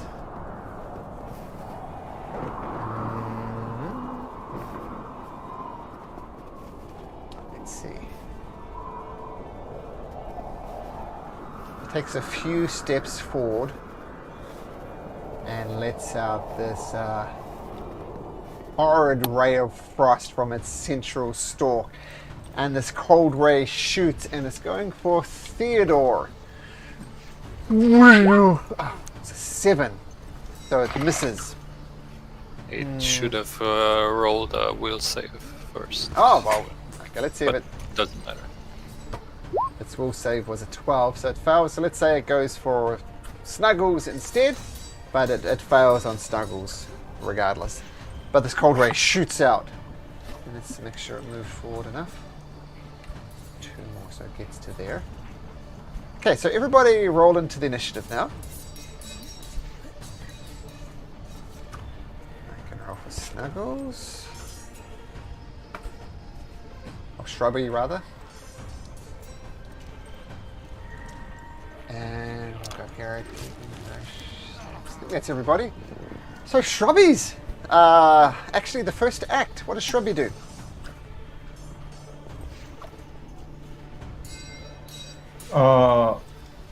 He runs up to the tent and tries to wake up everyone. Okay. He jumps into the tent and tries to slap everyone awake.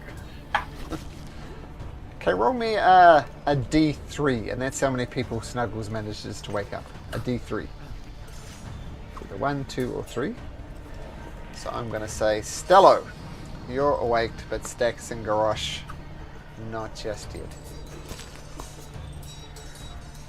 Speaking of Stax, Stax, can you make me a perception check at advantage?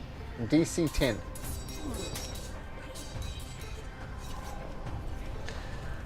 Stax springs to life, realizes there's danger.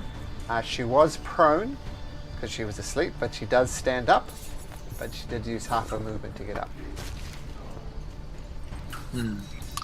Well, let's see. Stax is gonna wake up, look a bit disoriented, step out of the tent and see the creepy walking thing.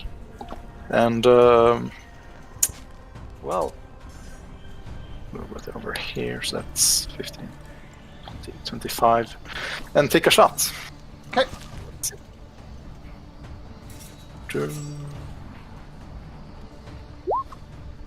An 18 hits. No sneak And no damage. sneak damage.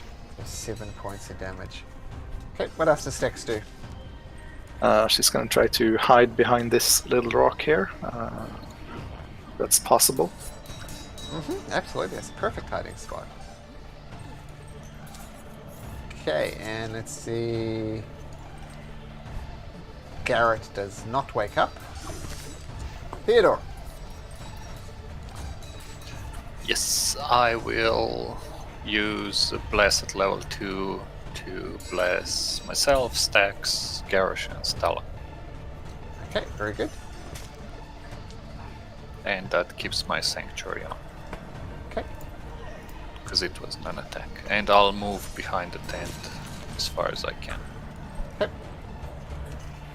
Got it. Okay, so don't forget your blesses. These are important factors. Snuggles. Snuggles will just go at the cold light walker. Okay. That hits. 10 force, got it. Garrosh, make me a perception check. At advantage.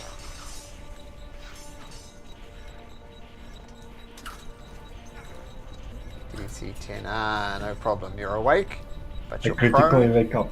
Yes. But And half your movement if you want to move. I crawl out of the tent, fully clothed with my heavy armor. So that's good. And I see what's happening. I grab my weapons, and I'm throwing a mace again at the Okay. cold light walker. Okay, disadvantage. Yeah. Very Thor-like. That hits, yeah, 7 bludgeoning. stock. Okay. And that's it. Okay. Can I have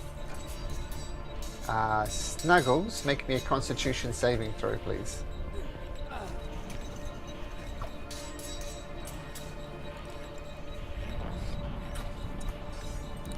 Again, Snuggles. it's actually +4, but it doesn't matter. No. Snuggles gets completely blinded by this light, and Snuggles can no longer see. It sees it's struggling. It's going to be better.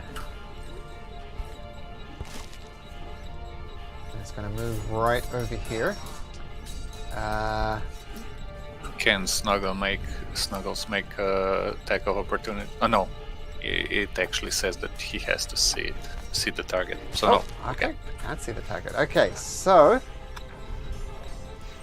and I also have Stax and Garrosh make me Constitution saving throws, please.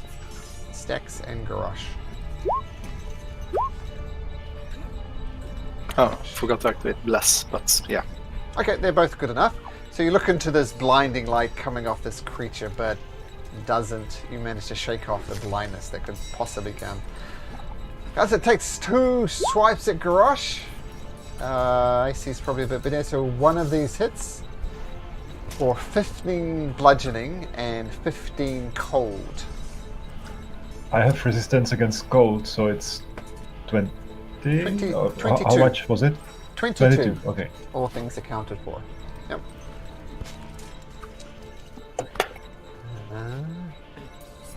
Then it's going to turn this ungodly And- eye. Yep.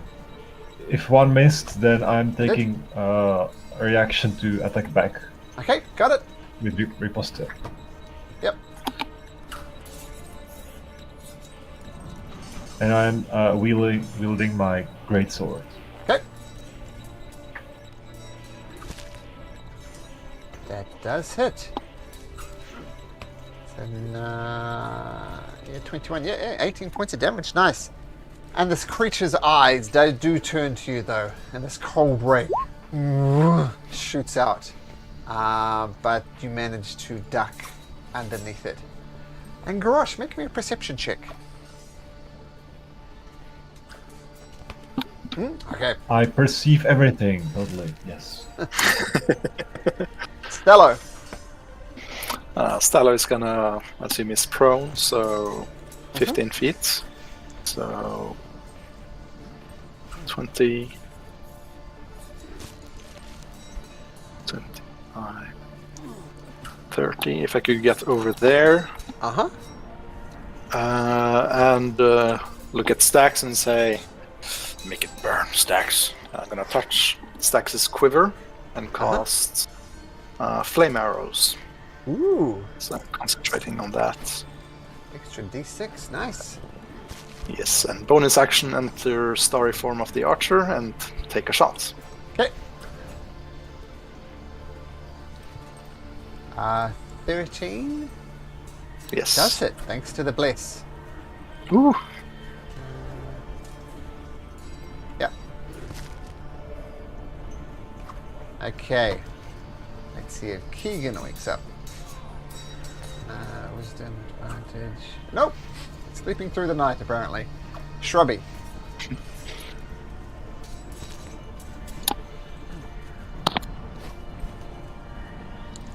Oh yes, Shrubby is going to run out of the tent because everyone was waking up already. Mm-hmm. He should have full hit points, I think. Yep. I'll adjust that. Oh, there we go. Fine. Perfect.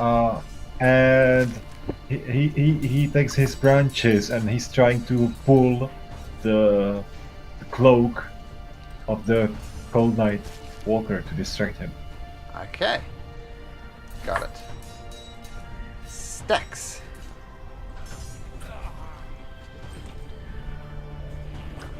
Stax is gonna. It's a bit bad location. But... Yeah, bonus action, steady aim to get advantage, and so she'll stay there and attack with her longbow. Yep. So So add there we go, advantage. and also and 2 fire damage as well. So it's 20. Got it. Garrett. Oh, Garrett, that's me. Did Garrett wake up last time? I don't think he did. No. And he awakes. And he stumbles out to see what's going on. But that will be his turn. Theodore.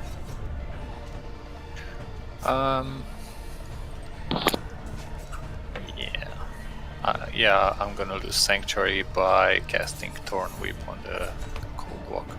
Okay. Because I can't do much else. Okay, with advantage.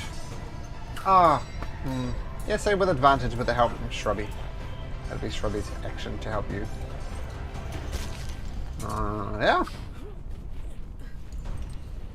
Do you pull him somewhere? No, because I would just pull it into garage, so Okay. I have nowhere to pull it. Snuggles. Can I control Snuggles to get next to the cold light walker? Yes. I Yes, mean, you can. I think when he's blind, he moves at half speed, but that's still plenty. And attack at disadvantage. Yeah.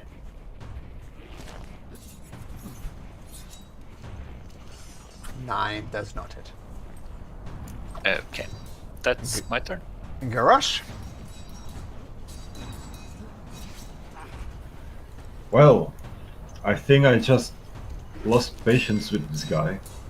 We are sleeping here and he's just rudely waking us up. That's not good. I'm gonna attack him 4 times. Oh, okay.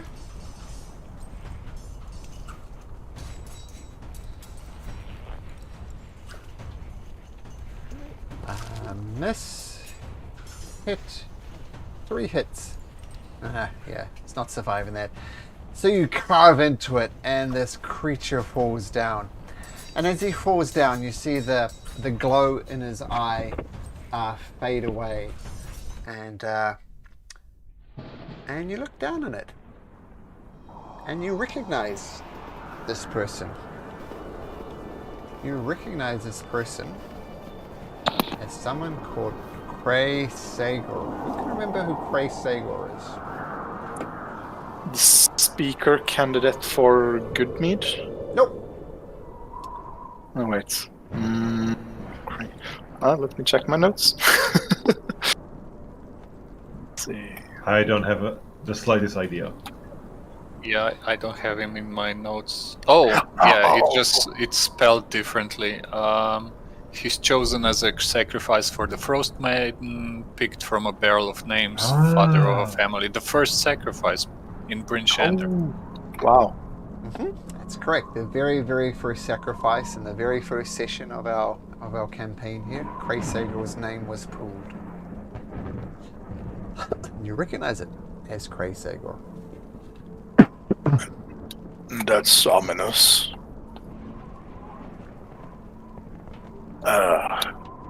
Would this probably have happened to Keegan if we had not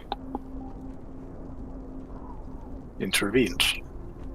Well, I would rather not think about this as anyone's fate. But it seems it would seem that Oriel is taking the victims. Maybe not intentionally, but at least using them afterwards.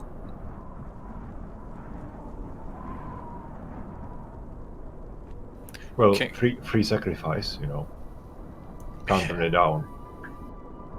Can I check the body for any arcane markings or what any clue that would tell me how this creature was made from a human? Sure. You can make an Arcana check. I'll guide myself. Okay.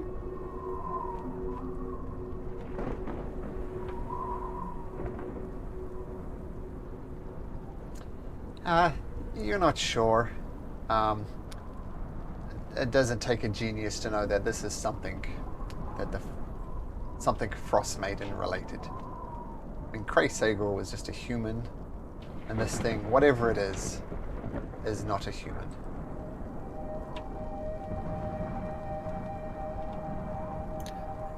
Okay. I'll.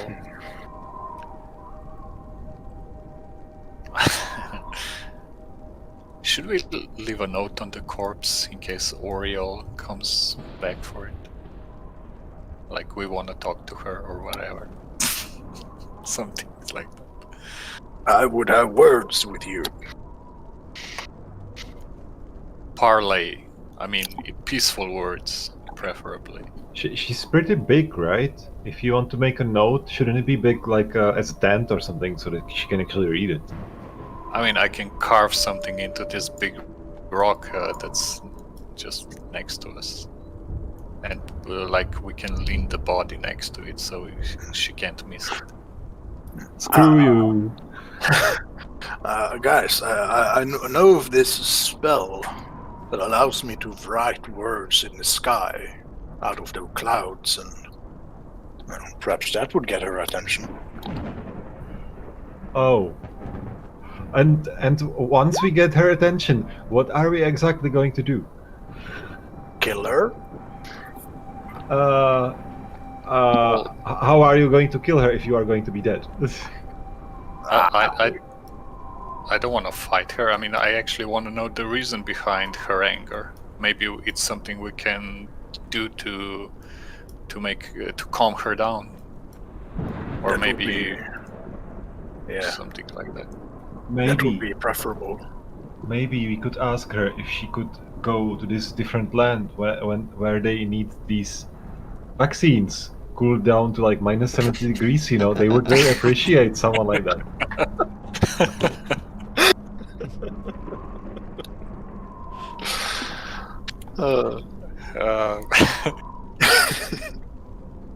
I mean,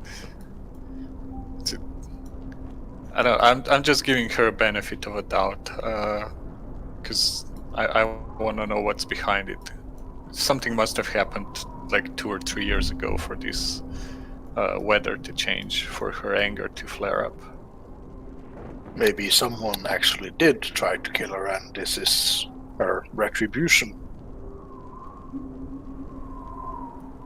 We won't know until we won't know unless she tells us, I guess. So Can we even kill a god? I mean, I sincerely doubt it. But we can talk to a god. See Maybe, what's up. maybe if we could get assistance from another god. What do you think? I mean, do you have like a way to contact another god, guys? We can try. I mean, Maybe we could try to find some cleric, but which god? I have no idea, guys. I'm not an expert on this stuff. Till recently, I was totally ignoring gods, and I thought it's like stupid, whatever. But we've seen Amanaut or Stax's god intervene and help us. I mean, some Yeah, god of the yeah. sunlight and the skies and might be of assistance. If we could get her attention, of course. I do not know if we're, should we say, religiously powerful enough. I mean, they normally would seek out the most devout. I'm not sure how devout we would call ourselves, though.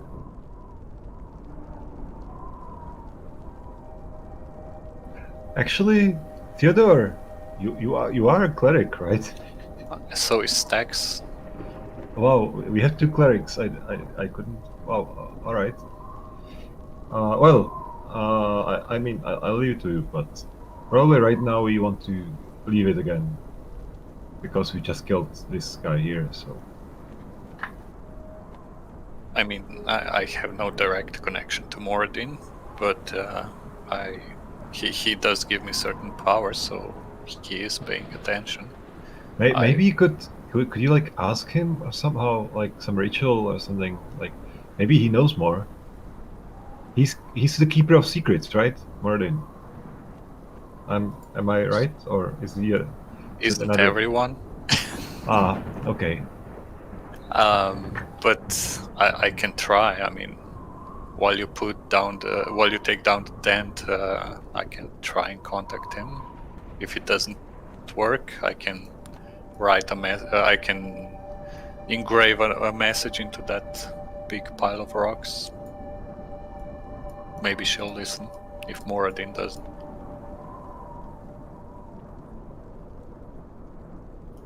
It'll at least give me something to do. And Stella, could you conjure up one of your bonfires over here so I can do it while I'm warm? Of course. Great little Thank bonfire for you. Let's see.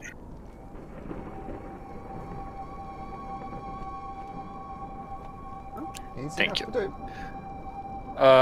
I'll start praying to Moradin, see if I get any answer to ask him some questions. I don't actually have abilities or spells to do that, but Yeah, this would either be some type of divination magic, or what's that thing clerics do where they roll a percentile dice? divine intervention, but that's level 10. Yep. So you start playing to Moradin, and you get no response, and all you hear is just the storm raging around you. Well, good news, gentlemen. Moradin thinks I can handle it without his help, so he didn't answer. So if you'll give me a few minutes, I will start chiseling something into the rock.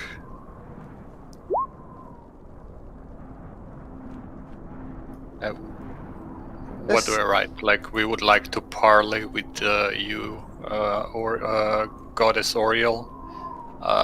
Please find us, hopefully in peace, on the way to the Sky Tower, I guess.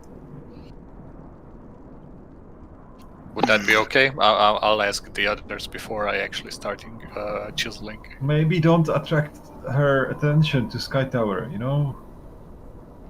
Yes, that might be bad, but... I mean, yeah, she probably knows where we are and where we're going, but I'll at least mention that we're going northeast.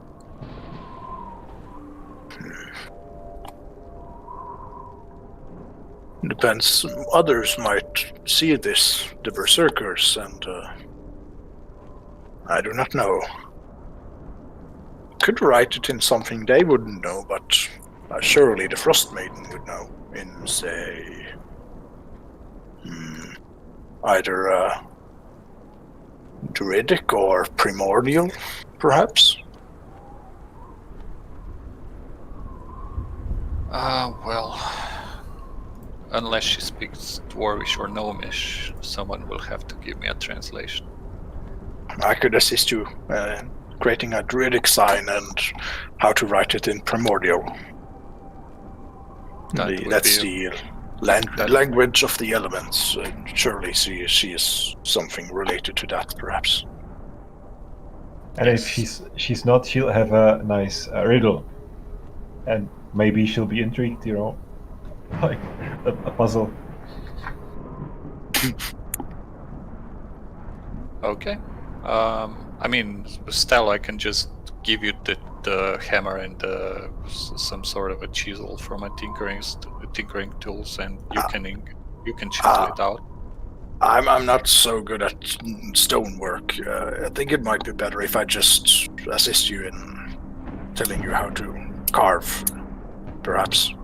I'm also proficient with painter's supplies, and I can make them in like an hour, so that would be even easier than chiseling it. Why don't you take like a parchment or something and draw me what you want me to write, and in the meantime I'll prepare some painter's supplies and then I'll paint it on the rock. Yes, I'll do that. Excellent. Meanwhile, I'm taking the keg out of the backpack and I'm gonna drink a bit. Here, Nice. Garrett, come here. Want to have a drink? We have honey meat. Oh, I'd murder for a drink. Keegan comes along as well. And you all endure Yeah, some guys, honey meat. let's cheer up a bit. I mean, we survived already 2 attacks on the way. Let's be hopeful that we won't get attacked anymore. But if we do, at least we'll be stronger with this meat. Cheers. And as someone pointed out in the Twitch chat, there's also augury you could cast that could Indeed. divine type of intervention. Augury. That was the one I forgot. Need some specially marked sticks, bones, or similar tokens worth at least 25 GP. Perhaps I could hunt for some, or look for some. I have plenty of bones. Yeah, you have the mammoth tusk. That should at least be worth a lot. Yeah. Mammoth tusks. We got some elk antlers and bones, and just I'll say pick what you need. That'll be perfectly adequate. Nice. How many, so I can remove them? Oh, do they disappear after casting, or do I get it back? No. And I just need the bones, and it stays forever. Okay, then I'll give you the bones. No problem. Yeah. How much would I need? Just a tusk, or I could take some. Perhaps create some dice from the bone. Yeah, that'll work. Yep. You can't do literally a tusk, because if you're looking to predict the future, what is a tusk going to land on? Upside down or right side up? There's not much there. Yeah. But absolutely, you can carve the tusk spin into the tusk. dice. So say you have some tusk dice. Tusk bone dice. Tusk bone dice, yep. Metal. And I'll remove one of the tusks from the inventory. Perfect.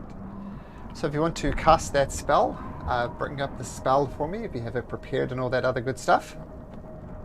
Don't have it prepared, so it would have to wait, I'm afraid, until next long rest. Alright. But you are carving a message for the Frostmaiden? Yeah, I'm gonna create a little parchment for the primordial language with a druidic. Druidic is just signs and stuff, so it wouldn't take up much space or time to carve. So the message in primordial and just a few signs in druidic. What does it say? What do you want to convey, Theodore? That we would like to parlay with Oriel, the Frostmaiden, in peace, at her convenience. Okay.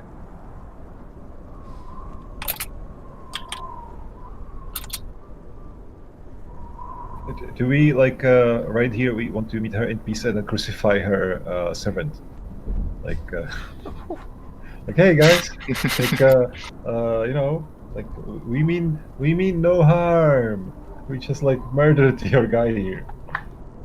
You can also write, it was self-defense. Yeah. I mean, we don't have to put it into a shameful pose. We can just write sorry. Yeah, on the sorry. corpse.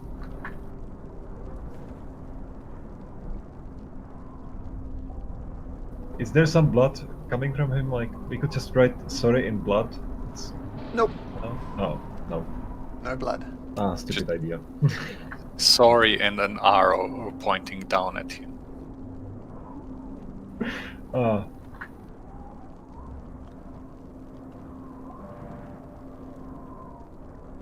All right. So, do we continue, or whose turn was it actually? Are we all fresh? You're all fresh. I'm going to say that combat was pretty quick and to the point, so you can all feel free to take a long rest. drag you back across to Icewind Dale to continue your journey to Sky Tower Shelter.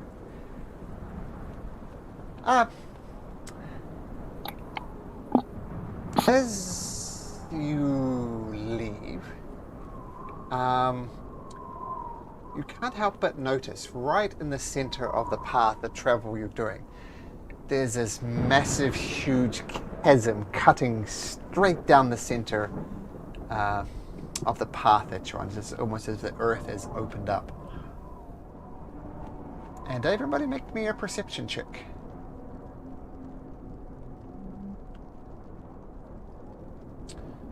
Okay. It's a hole in the ground, guys. It is. Are you sure? Theodore and Looks like Stax. You notice there is a cave, and there's a little staircase up to the cave as well, just right next to it. Well, sorry, descending down into it. So there's a chasm. It's like a good, let's see. It's a good 50, 60 feet long, this great rend in the ground. And you see a little cave entrance as well off to the side.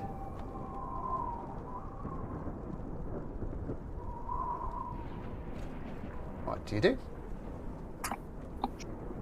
How wide is the chasm?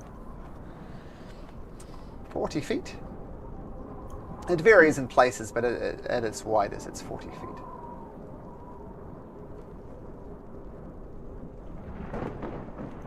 Anybody interested in exploring a cave? I mean, do we have a choice? It's cutting across the path, right? So we might. It would take Well, you significantly out of your way yeah. to take the long way around it. Because you're And among the we might- mountains, right? Yeah, it's hard to get around it. Well, Garrosh, how far can you toss a gnome holding a rope? Do you want to try it? I'm not sure, Peter. It's Well, not a good idea. We can tie a rope on me, and then if you miss, you just pull me back up. Yeah, and you hit the wall of the chasm in like super speed, falling down 40 feet at least. That won't be nice.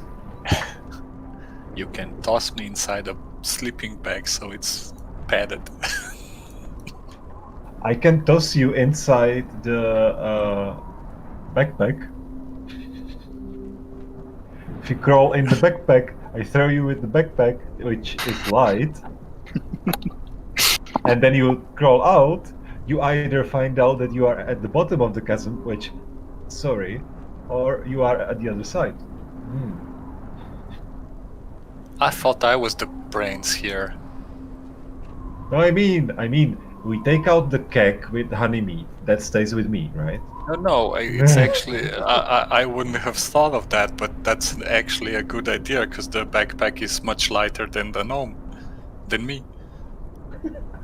I don't know. Do you want to check out the cave? Like, there is a staircase that looks like. I mean, I definitely want to check out the cave, but it was just fine. It was fun, speaking of hypothetical ways to cross the chasm.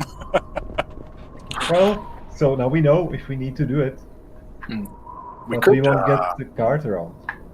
we could sneak up, and I'll use my magic to conceal us. Yeah, let's do that. I want to see what's inside. There is a staircase. There might be some gold, and maybe some drink as well. How far away is the cave? You're still a good 200 feet off. Okay, so it won't take too long. I guess when we're about to leave for the cave, I'm going to cast Pass Without a Trace. Okay. Easy enough And to do. should we let Snuggles or Stags go first, just in case there's traps or any ground that will cave in? Stax is pretty good at searching for stuff. So, Okay. yeah, Stacks could go first. But I not still more than looking 30 at- feet. Looking for traps on the way. Yep. Okay. So Stax Remember, if would- we send Snuggles first, if he gets destroyed, I can just fix him afterwards. He's more expendable than Stacks. Yes, that's true. Could alert whatever's in the cave, though. Yes, Snuggles is definitely not as stealthy as Stacks. And of course, if Snuggles gets 30 feet away from Stello, then he won't get past without a trace. True. Stella, you can't see in the dark, correct? No. Let's see. Did I? No. I could use this wand of Orcus torch we got. It's like you're reading my mind. I think that's a good idea. Yeah, maybe if there's someone we can like deceive them and tell them they have to leave all their ale and gold, run away, and because we have the wand of Orcus. Yeah, Okay. I'll sheath my shield on my back and equip the wand of Orcus in my left hand. Okay, very good. So that is Stello. Okay.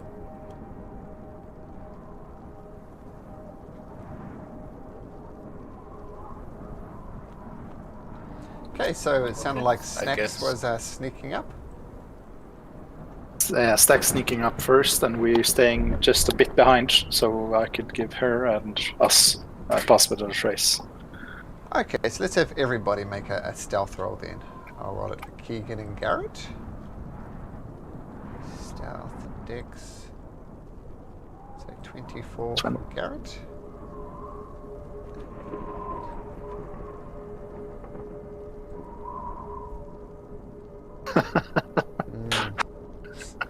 Sneaky Stacks. Stacks, 21 is for Snuggles. Okay, so Stax rolls a natural 1 and his stealth is 20. Her stealth is 22. Wait, I rolled a constitution. Bigger than mine and Stella's. Rolled the wrong thing. Dex. Okay, so Keegan got 19, Garrett got 15 with the adjustments. Okay. Clunky So Garrosh is stealthiest. Interesting. So, Stacks just scouting a little bit ahead. You see this cave mouth, and now you get a little bit closer. You notice that there are what are obviously human skulls stacked up on either side of this cave entrance. Maybe 20 of them. Ooh. That's not good. Sorry, could you repeat that? What's in front of us?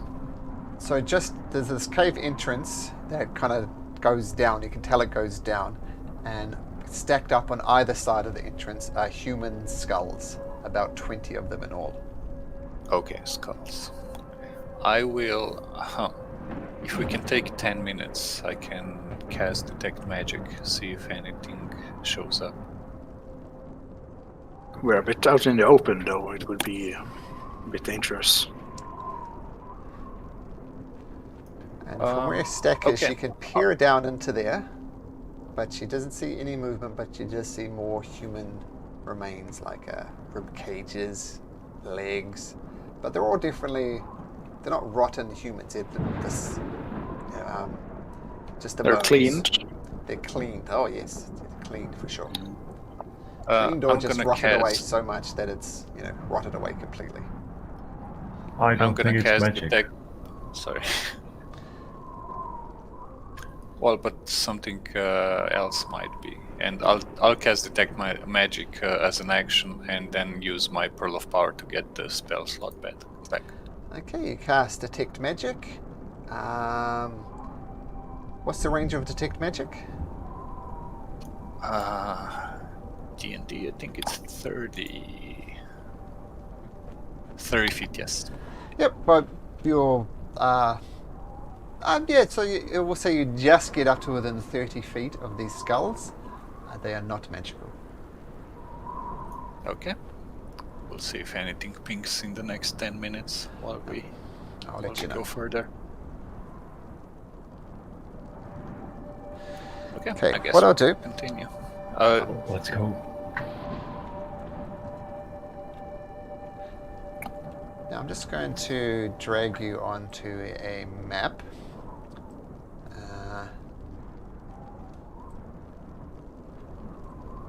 Now you're on one particular side of the cavern, but it's just easier if I do it like this. Just give me a sec. So I have you all stacked up here. So I'll show you. All stacked up here at the bottom of the map. So you guys are kind of back a bit, but I've just put you there so you can see what's happening. But Stax is right up here next to the cave opening. And looking inside, you can see more bones down here. And the stacks of skulls are popped up on here. So if you want to approach, let me know. That's how I see it at the moment. You guys are back off the map somewhere. Stax is going to make the motion to halt and try to ascertain, see if she can see any traps or recent movements in the snow and ice or something. Sure, make an investigation check, then a survival check. In the meantime, Theodore would move just a little bit closer in the order just to have the detect magic Sure. ping similar. I'll send Snuggles to the back and take his place. So with the investigation, she looks around for traps, like maybe the staircase collapses or something like that. She doesn't notice anything. She does notice a number of footprints coming and going. And in Stax's opinion, they're tracks that resemble a dog of some sort.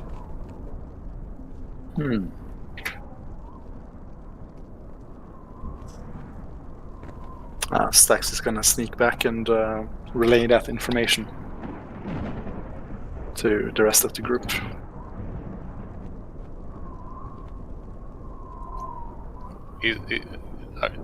Is it a normal dog, or did the tracks seem like they got bigger claws, sharper claws, whatever? They're it's from a larger creature, more like a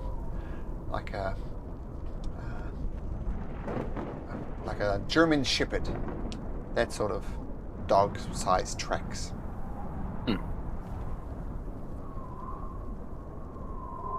So it might not be hostile.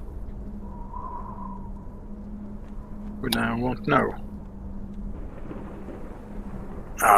Shrubby, could you... I'm not sure about taking Keegan and Garrett into here, but then again, it might be dangerous out here as well. Could you perhaps keep a watch, Shrubby, and Keegan and Garrett, all of you, if anything happens, you come inside. Oh, sure, says Shrubby. And just move Shrubby over there and put them with Garrett. And they're keeping a watchful eye out, and if something goes wrong, they'll let you know. Well, might be some danger in here, might not be, or it might be someone occupying whatever creature is originally made this cave. What do you say? Shall we investigate? That's why we came here. Let's. Be on your guard.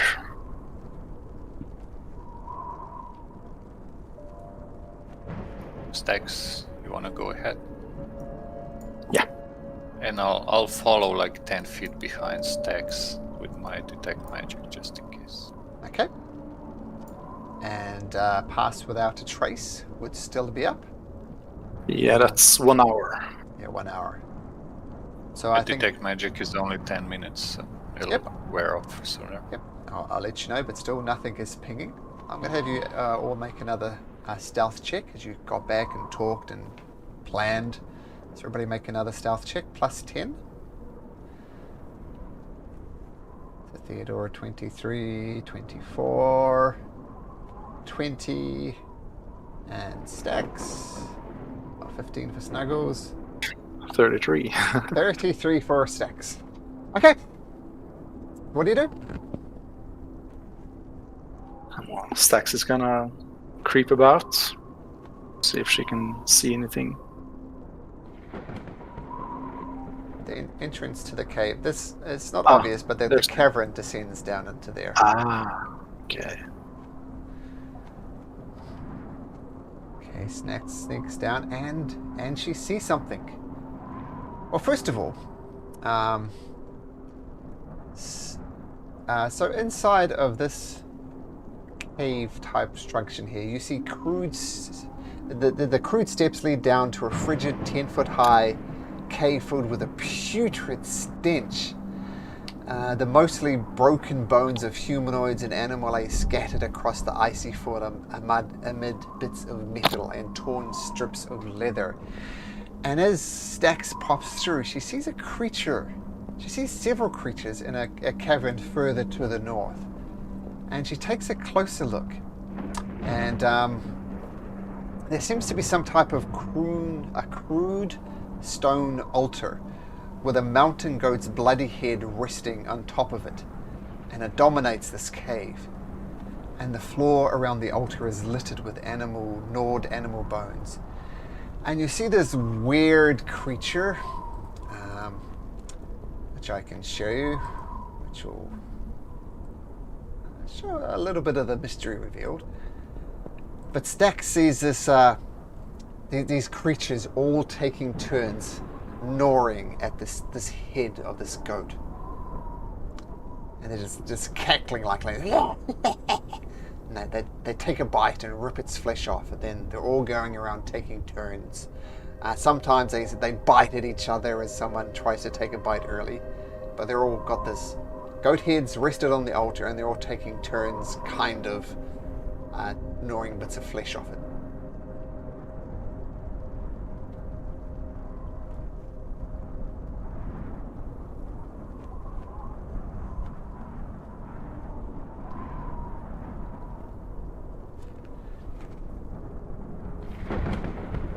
Sorry, do you do? my mic down. Stax is gonna make a motion to the others to take up positions close to her and in front of her, if possible. Okay. I'll send Snuggles to stand in front of Stacks. Okay.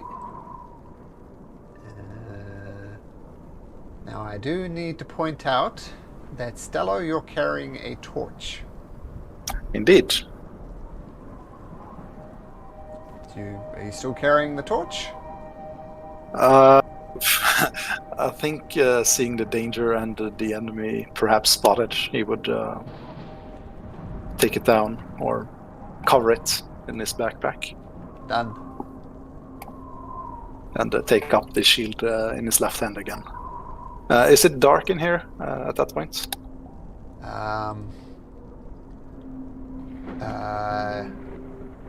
Yes. Once you go down into the cave, you are effectively blind, Stello. That's okay. Yeah, which is what you probably see on the map, right? You see yourself, but nothing else. See, Stax's vision, so yeah. Okay. But just keep in mind, Stello himself can't see. But yes, you're right. Yeah, He's I'll try to himself. avoid metagaming. Okay. What do we do now? Stax is gonna whisper, "There's some creatures in front of us. I'll try to attack them, and they will be alerted, but we should be in position in order to defend ourselves. All right, They I'll look like get ready. monstrous." Yes.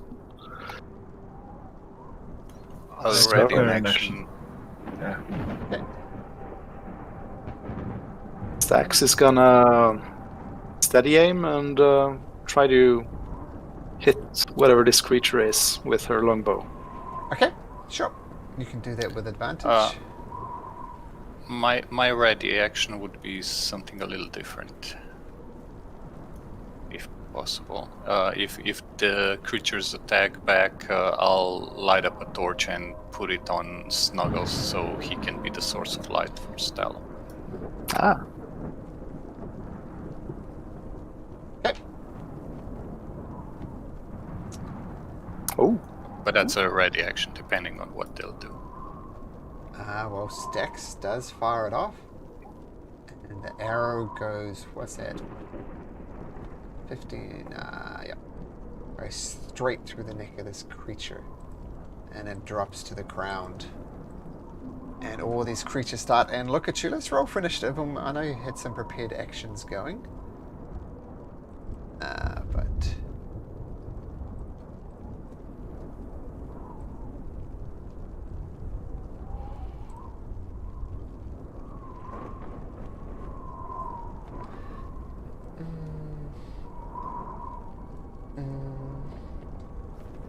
And let me...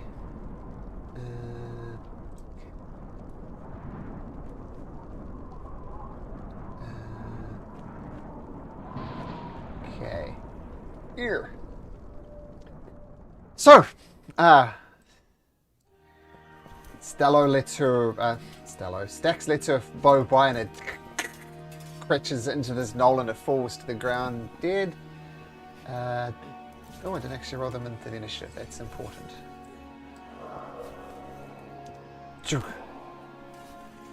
Okay. Descending. Okay, so no... second. Getting organized here. Lots of combatants.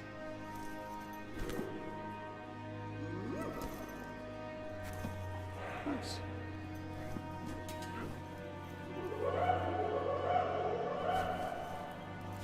Sorry. Ah, yes. And the one that rolled well on the initiative was the one that shot an arrow through the neck.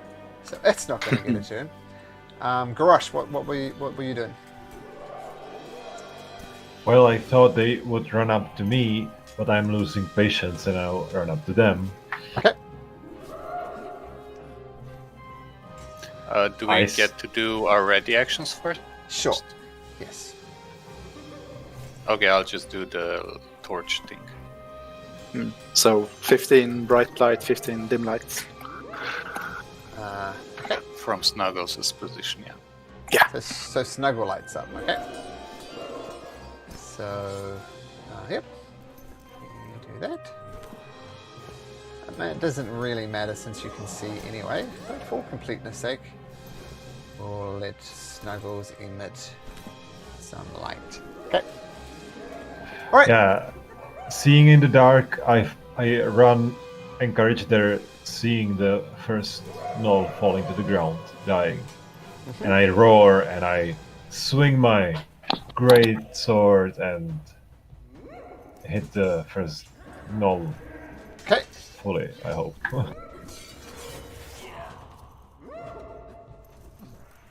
17 does hit, so 16 points of damage. Got it. The knoll just And- barks at you. It's really confused Once where more. you guys came from. Yep. That one misses. And that's it. Okay. Now... it's actually the knoll right in front of you's turn. This kind of turn starts barking this guttural language at you. And it's going to try and stick its spear into you. Rolls a 16, which I think misses. Misses Garish. Yep, just. Okay, and what do you guys do? What is... Oh, wait, no. Another knoll. Yes, this knoll up the top here is going to shoot its longbow at you, Garash. Doc! Rolls a 20, which does hit. And cackles in delight as it hits you for Ouch. 9 points of piercing damage. 9. 9, yep. Okay.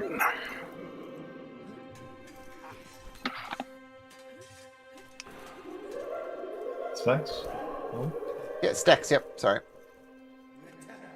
Stacks. Let's see. Can't really see any more. So she's going to move 5, 10, 15 over here and try to shoot at the one in front of Garrosh.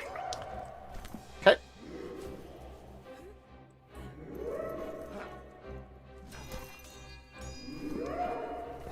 Okay, the one in front of... Oh, yep, the one in front of Garrosh, that misses, unfortunately. 5, 10, 15. So she's going to move the rest of her movement over here and try to hide behind the wall. Okay. Stello. So, seeing as I can see again, 5, 10, 15, 25, over here. Uh-huh. Bonus action starry form of the archer. And take a shot. At the same gnoll. Let's see. That hits. For my action, I'm going to touch... That was the one directly in front of Garrosh, right? Yes. Yeah, that one. Oh no, I falls. won't use fire arrows yet.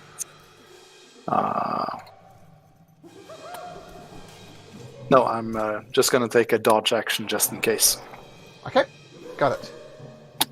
Alright, this now it's gonna swing over here, do the same thing, take a shot at Garrosh with its longbow, but misses. Okay.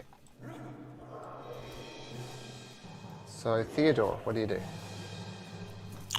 I'm gonna hit this one with the Torn Whip and try to pull him in front of Garrosh so he can hit it. Okay.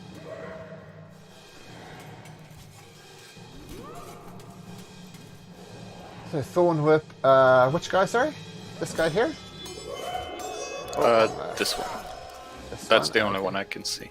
17 does hit, so 8 piercing, yep. And I pull him right in front of Garrosh over here. Remove those guys, swing that guy into there. Excellent. Okay. And as a bonus action, I'll... Garrosh, do you need extra armor class? Extra armor? I'm fine. Yeah, you looked like you were fine. So, okay, I will end my turn. Except I still have Snuggles. Yep. Snuggles probably can't squeeze past Garrosh into this room. No. Not with a null there, especially. I'm gonna stay here, just protect the other 3 people, and that's it. Already an action in case any gnoll comes from the cave. Okay. Which I don't believe will happen. Garrosh. Fainting attack. If I succeed, I'll have advantage on next attack. Okay. Swing and... I don't have disadvantage, I think, so it's 25. And that does hit. 6 points of damage. 12, actually. Oh, 12 with the superiority dice. Cool. It's still up, though. Yeah, and I have advantage on the next attack. Okay. And I lean into the weapon and attack hard. With advantage. And it will miss, I bet. It will miss. 13 does miss. And I use my action search and do 2 more attacks. Sure.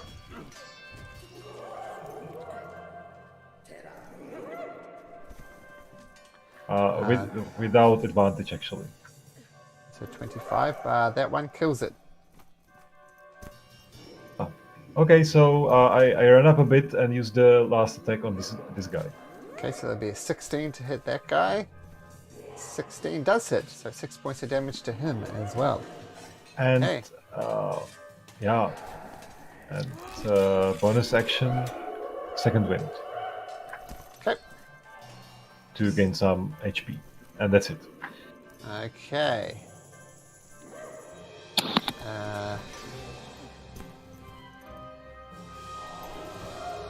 You see, from the other end of the cave, another gnoll coming. And he actually swings a little bit up the side of the cave to get a better angle with his longbow.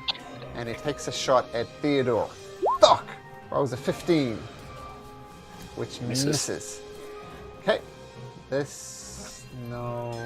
Oh, this one I just did. Did you have Thorn Whip prepared, Theo? No, I already took my action earlier. Ah, yeah, right. Okay, another creature entering. This one looks a little bit different to the other ones.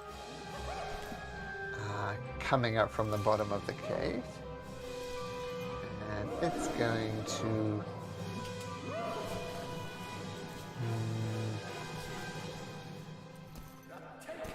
charge straight towards Theodore. And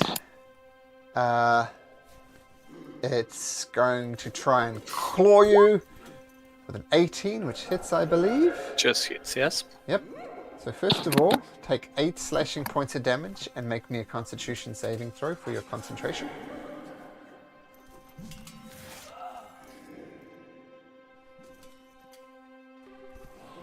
Okay, you're fine, but it does attack you with its other claw. Rolls a 21, which hits again for 10 points of slashing damage. And finally, Okay, No, I wanted to say my temporary hit points are gone. sure. Sorry, what was the last damage? 8 or 10? Total of 18 across both attacks. Okay, -8.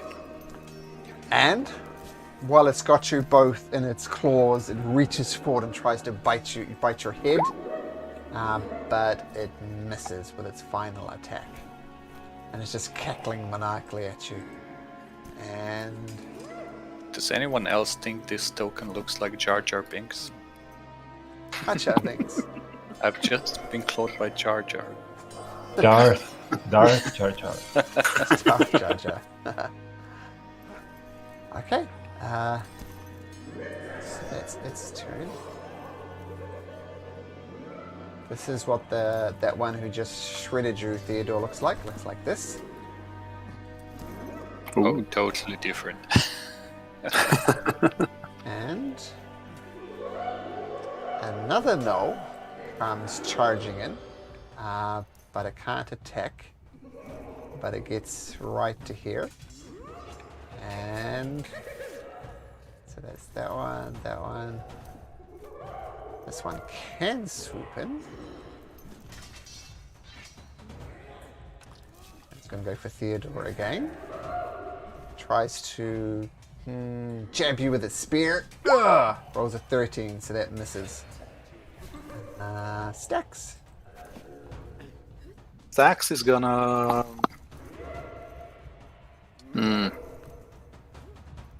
Go for the big one. This one. Steady aim and Sure. fire a longbow shot. Let's see. At advantage. That hits, so with Theodore there, and with advantage, 16 points of damage. Got it. Still up. And yeah, she's gonna stay there. Okay. Stello. Stella is gonna try to move up a bit. Let's see, over here, and cast guiding bolt at the large thingy. Let's see, rank 1. That's his action. Ooh, nice. Okay. And for his bonus action, attack with the starry archer form. Okay. Oh, that's advantage, so yeah. Okay, got it. And by the way, Theodore, you took 2 hits, didn't you? So you need to make 2 Constitution saving throws. So make one more. I already passed one. Yeah, so just one more. Yeah, one more. Okay, you're fine. Okay, so that's Stello's turn. You staying where you are, Stello? Yes. Okay, that Null is dead. So we can remove him from the initiative order. Another Null comes piling in.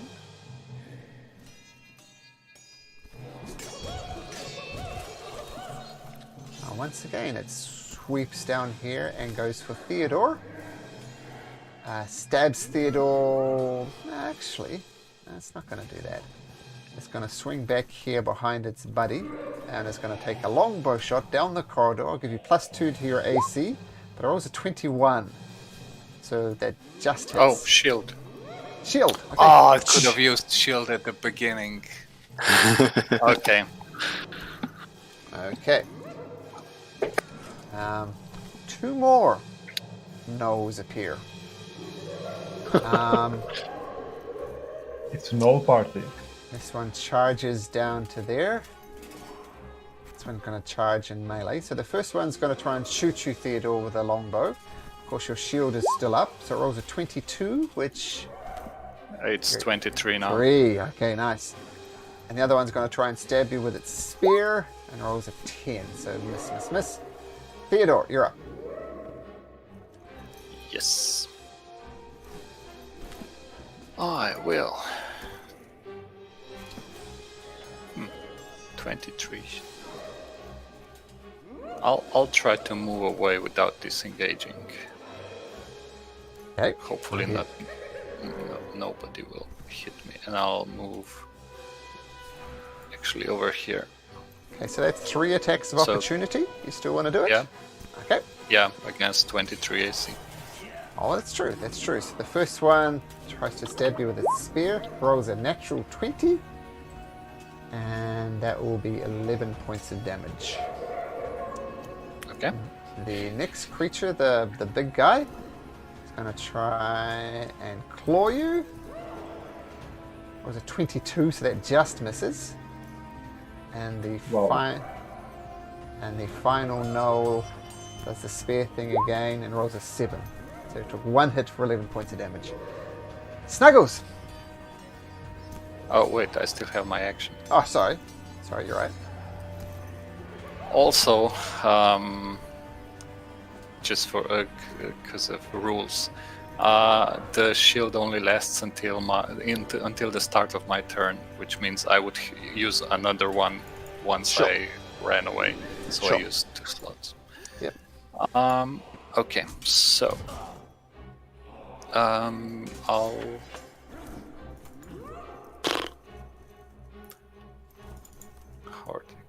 Okay, I'll cast Fairy Fire on the Okay. whole group of these people. What's the area of effect? 20 feet cube. So I All these get guys. 6 of them. Yeah. Okay, and what's their save? 1 second. Fairy Fire. Where do you go? Reflex 16. Dexterity. So let's do the nulls Dexterity, first. yeah. Yeah. How many nulls are in there? 1, 2, 3, 4, 5. 1, 2, 3, 4, 5. They all fail. So that's the good news. And the larger guy, Sorry. he passes. What color is your fairy fire? Let's make them green. Green. Okay. So all these ones that are green, you'll have advantage to hit them.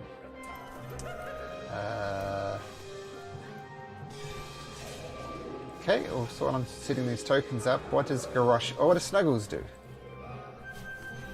Snuggles will move 5 feet over here and attack the first one over here. Okay, we'll get advantage. No, yeah, I didn't use my bonus action, so I can. Okay, they are fairy fired up. 20 hits.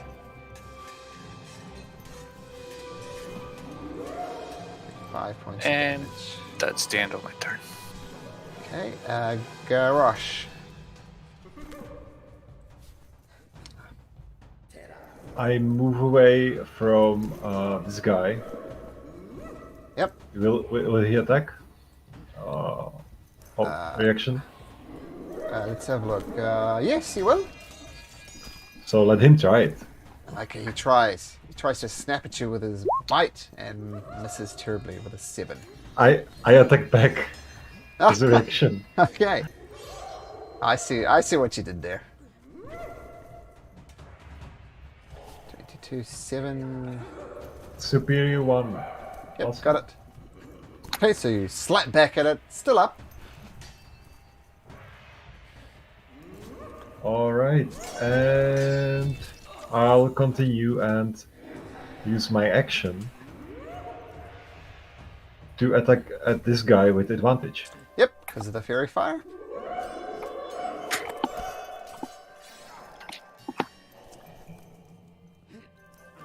And I lean into it and try to land a heavy hit. Okay, that sounds like a great sword mastery to me. Ah, too confident. 10 misses, just clanks against the wall and sparks fly out. Extra attack. Ooh, that will hit. Critical! Not so great, but yeah. So, 22 points of damage. Wow. Rather fortunately, these gnolls, I will tell you, have exactly 22 hit points. So it goes down. Is that your turn, Garrosh? Yes. Okay, the one up the top is going to take out its longbow, take a shot at you. Garrosh. Oh, it was a 7. Misses horribly. Okay, this creature is going to swing right here. Seeing the light elf in the corner, it's going to start attacking Stax.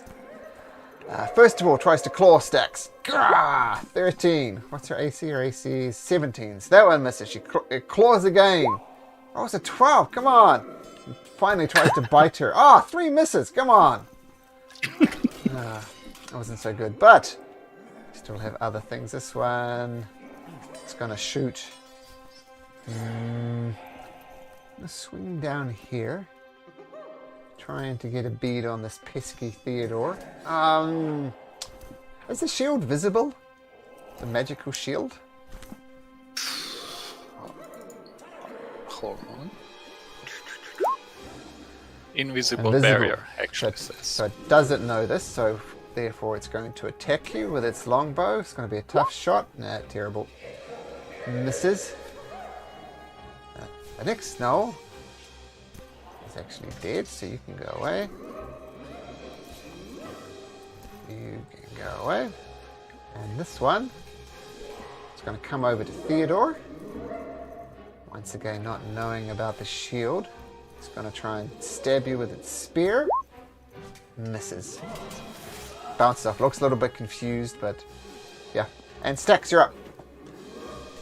Let's see. Stax is gonna bonus action disengage first. Okay. And move next to Garrosh. And would, let's see. Does this guy look really hurt or still standing strong? He's taken a few blows, but he's standing strong. In that case, he's gonna attack this guy next to Theodore. Okay. So let's see. To be a straight attack. Ooh. Yeah, let's just say it bounces harmlessly off down the corridor. No hit. That's her turn. And Stello as well. Disengage action. 5, 10, 15, 20, 25, 30. And bonus action shoots the big guy with... Okay. No, wait. Let me think. He's going to take out this guy with Starry Form, since it's advantage. Okay. Okay. Yep. Oh, sorry, I forgot to toggle That's it. advantage, but yeah. 24 does hit, so it does take 5 points of damage. Got it. Okay. Yeah, that's my turn. Okay. This snow takes a running jump and throws itself at Stello. for its athletics check. It rolls a 13, so you need to make an acrobatics or athletics 13 or better. Ah. Not good enough. So it barrels into you. It knocks you down here. You fall down the stairs. And just as you get to the edge of the stairs, you fall down another slight incline. And from that, you take 3d6 damage from the fall.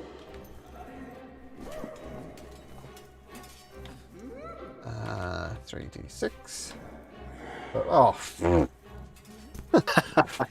4 points of damage from the fall.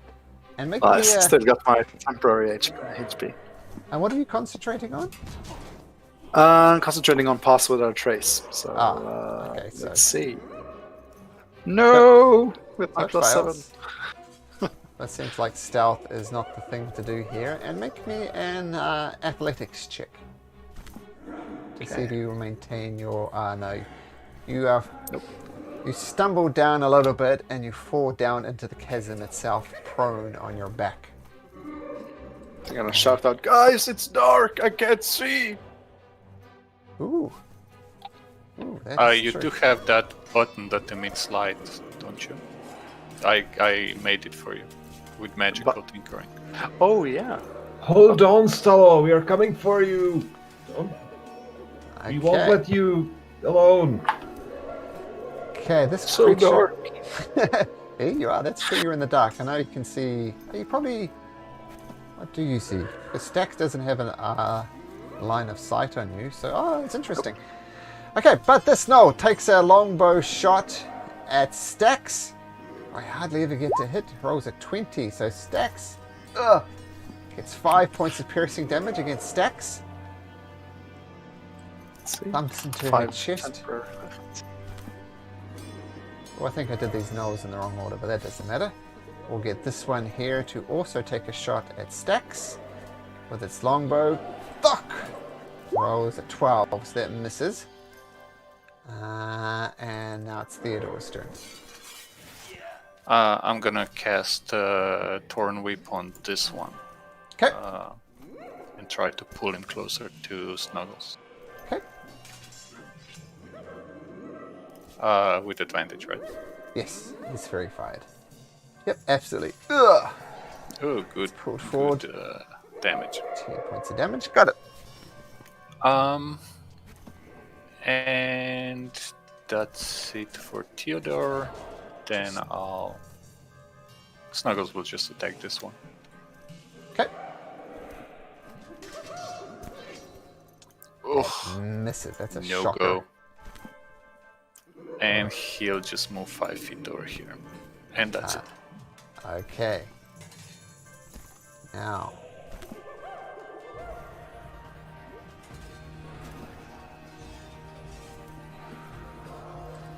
This Knoll is going to come hurling through here, jump down the stairs, and try Garrosh, and... maybe? No? Nope, no, it's going So- for Stello. No, I mean, initiative order. Oh, sorry. Yep. I'll come back to that. My apologies. Garrosh. Yay! So, Garrosh ran into the fight enraged, so much so that he forgot to unsheath his sword, and therefore he was making a little damage. So now that he realized it, he did it, and he is now doubly enraged by his stupidity and running at the nearest knoll. Okay.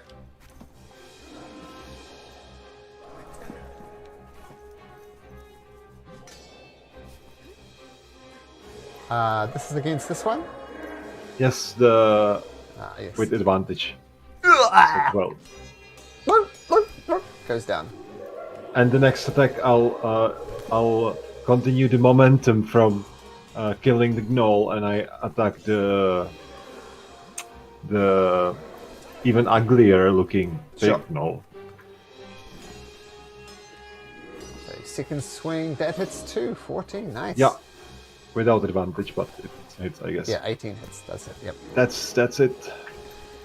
Okay, so let's switch back over to this Snoll who comes down and just throws itself at Stellus. Stellus, make me a dexterity saving throw.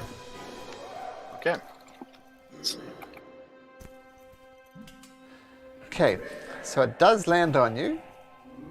You take 3d6 damage, as does it, but this is halved for you.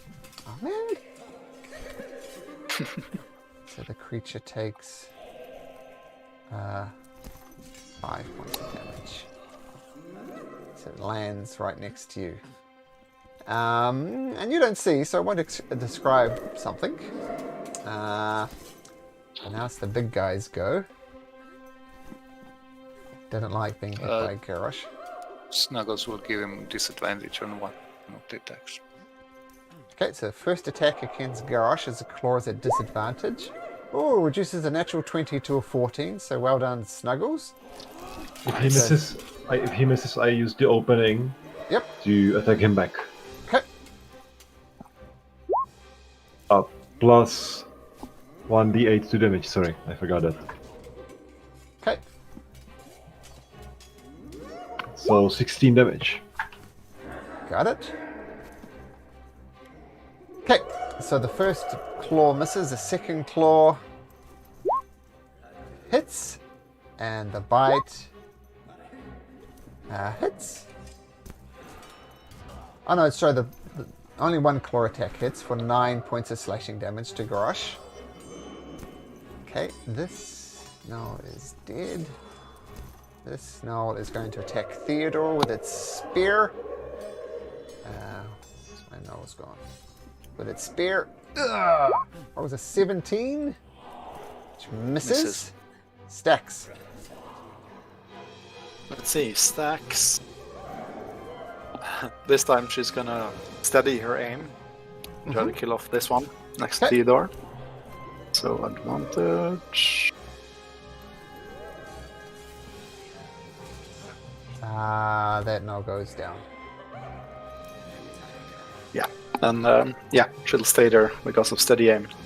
Nice. Stello. You're on the prone. Right. You can't see anything around you. What do you do? Is the gnoll on top of me? I kind of hit you, then bounced off to the side.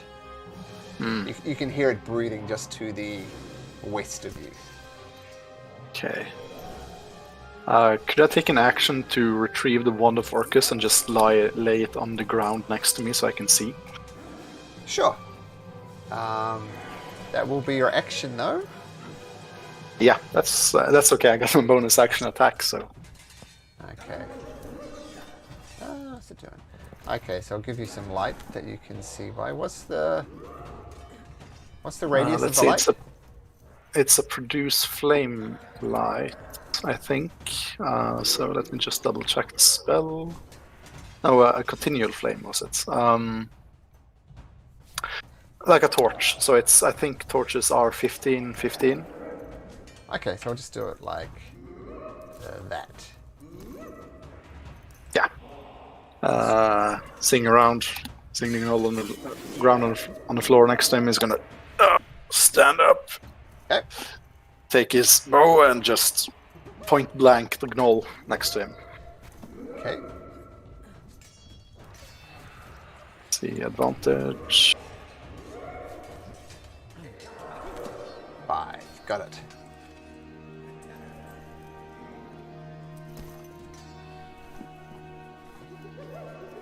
And yeah, I think it's gonna. That's a bit dangerous.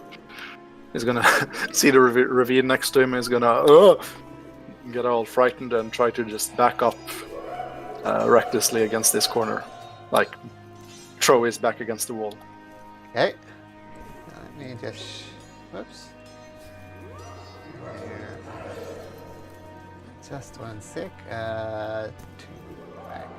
So this will give you a perspective of how deep these various areas are. Oh boy. And you're standing on top of a 30 feet one, just in case you can't see it. Okay, so that was Stello. You moved away from the creature, right? So it's going to get an attack of opportunity? Yes. Okay, so sticks you with its spear. Ugh, rolls a 13, so that misses. It'll be Stello's turn. This gnoll here is going to take a pot shot at Garrosh with its longbow. Ugh. Rolls a 5, so that's a miss. Next gnoll. This one here is going to take a shot at Garrosh as well. Shoots at Garrosh with a longbow. Fuck! Was it 18? Is 18 hit? Does.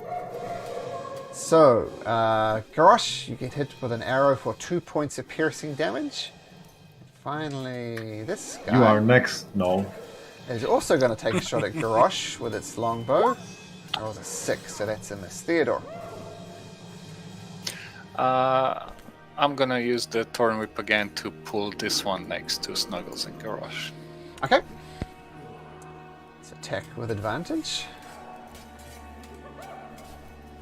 Ooh. So 16 doesn't kill it. And pulls it, I guess, over here, diagonally. So right on top of this other one. There we go. And Snuggles. That's Theodore's turn. Yeah, Snuggles will attack the same one. Okay, once again with advantage. Misses. 14 is not good enough. Okay. Okay, Garrosh, you're getting peppered on all sides from arrows. What do you do? I'm taking the arrows, and the gnoll that hit me actually and gave me 2 points of damage. Yeah, which is this I one. told him he's next, so I'm attacking him and I'm finishing him. We shall see. You do finish him. Down it goes. I told you so, and now I'm getting back to his boss. Sure. So second attack against Second the boss. attack. Critical. Oh. I should have used more force. But wow. Well, Okay. that force is enough. Down it goes. There you go. I enjoy being in 2 parts. It's my turn. Okay. This gnoll comes over to Stello. Tries to grab hold of Stello. It's going to use its strength. Tell you what it rolls. It rolls a 17. Cool. So, pure strength to contest, or athletics or acrobatics? Your choice. Your choice. Acrobatics or athletics. Definitely acrobatics. Oh, sorry, that's Oh. advantage. So, 7.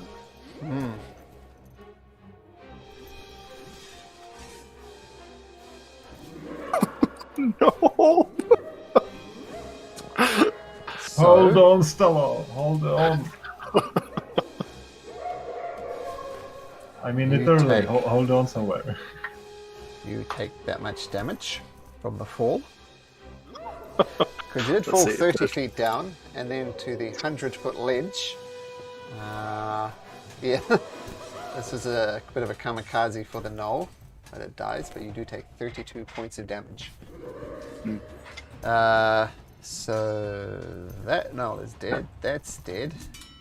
That's dead. Stacks. Let's see. Stax is gonna. Since those are not there, she's gonna go over here and shoot this gnoll with her bow. Sure. Let's see. Oh, sorry, that was advantage. So Oh, well, lucky. But it just does 7 points of damage. No sneak attack damage. that's true. Okay. Stallo is gonna groan.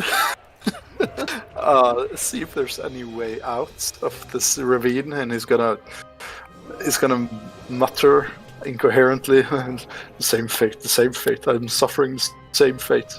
And I know what that means. I don't know. I think he's just going to cower down there and just try to bundle up as close Sure. to, as far away from the edge as possible. Cool. And you can, I don't know if it's obvious, but you can move around this ledge, like around here if you want. That's up In to that you. case, he's gonna go prone, and then let's see, 10, 15, 20, like so, in this corner. Okay, well out of the action there. Okay. So, this Knoll is going to take a shot at Garrosh with its longbow. Fuck! That was a 12, so that's a miss. This Knoll. Was going to try and shoot Stello down there, but Stello isn't there. So instead it's going to swing round to Garrosh, stab it with its spear, and rolls a 21 for 4 points of piercing damage. And now it's your turn, Theodore. I will step out a bit and use Thorn Whip on this one as well. Okay. Trying to get rid of him. With advantage. So for damage, I'm not gonna pull him anywhere because there's no point. Okay. And you're Snuggles will attack him as well. Yeah, sure. Oh, sorry. you're- I'm concentrating on Fairy Fire. Yep. Which this is the last one who's The last one, yeah. Okay. So Snuggles with advantage. That one does hit. 6-4, still up. So, Okay, that's our turn. Garrosh.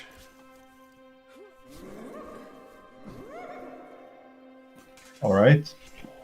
I'll first attack the shining knoll next to me. So you thought you would kill me with this spear? I think so. I don't think so. What a weak attack. 11.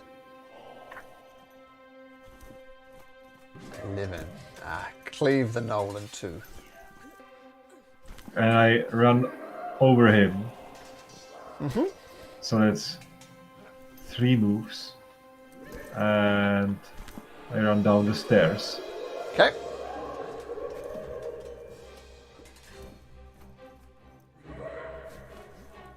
Stella, where are you? You just hear incoherent crying in the dark. I can't actually see in the dark, but okay. I'm trying to look at Stella. I guess I can see him, right? I think He's pretty far away. I think since you hear the whimpering noises, you do get a beat on him. And he's down on this Yeah. ledge here. And Probably I don't have that much dark vision, like 100 feet. Over here. That's true, but you're down 70 feet below you. So no, you can't That is see true. Stello. You can't see Stello. So did I jump like 30 feet? 30 feet like down the stairs, I'm gonna say, just slid down there. Okay, so Stella, hold on, I'll throw you a rope or something. Hold on. End of my turn, I guess. Stax. Does she have a clear line of sight to this knoll? Yes, she does. They were shooting you, so you can shoot it. Well, she will. Steady aim and longbow. Okay.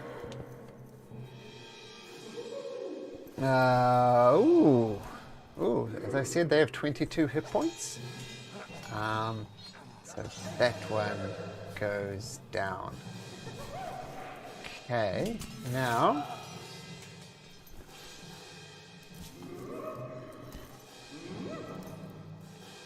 I think that's actually where we'll end it today, because the next thing that will happen, which you'll be very interested in, is going to take a lot longer than the time we have remaining.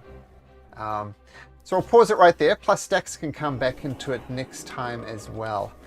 So, sounds good? Yeah. Okay, excellent. Thank you, gentlemen, and we'll see you next week. Yeah. Thank you, Malcolm. It was great fun. Thank you. Awesome, glad you you. enjoyed it. Take care, bye-bye.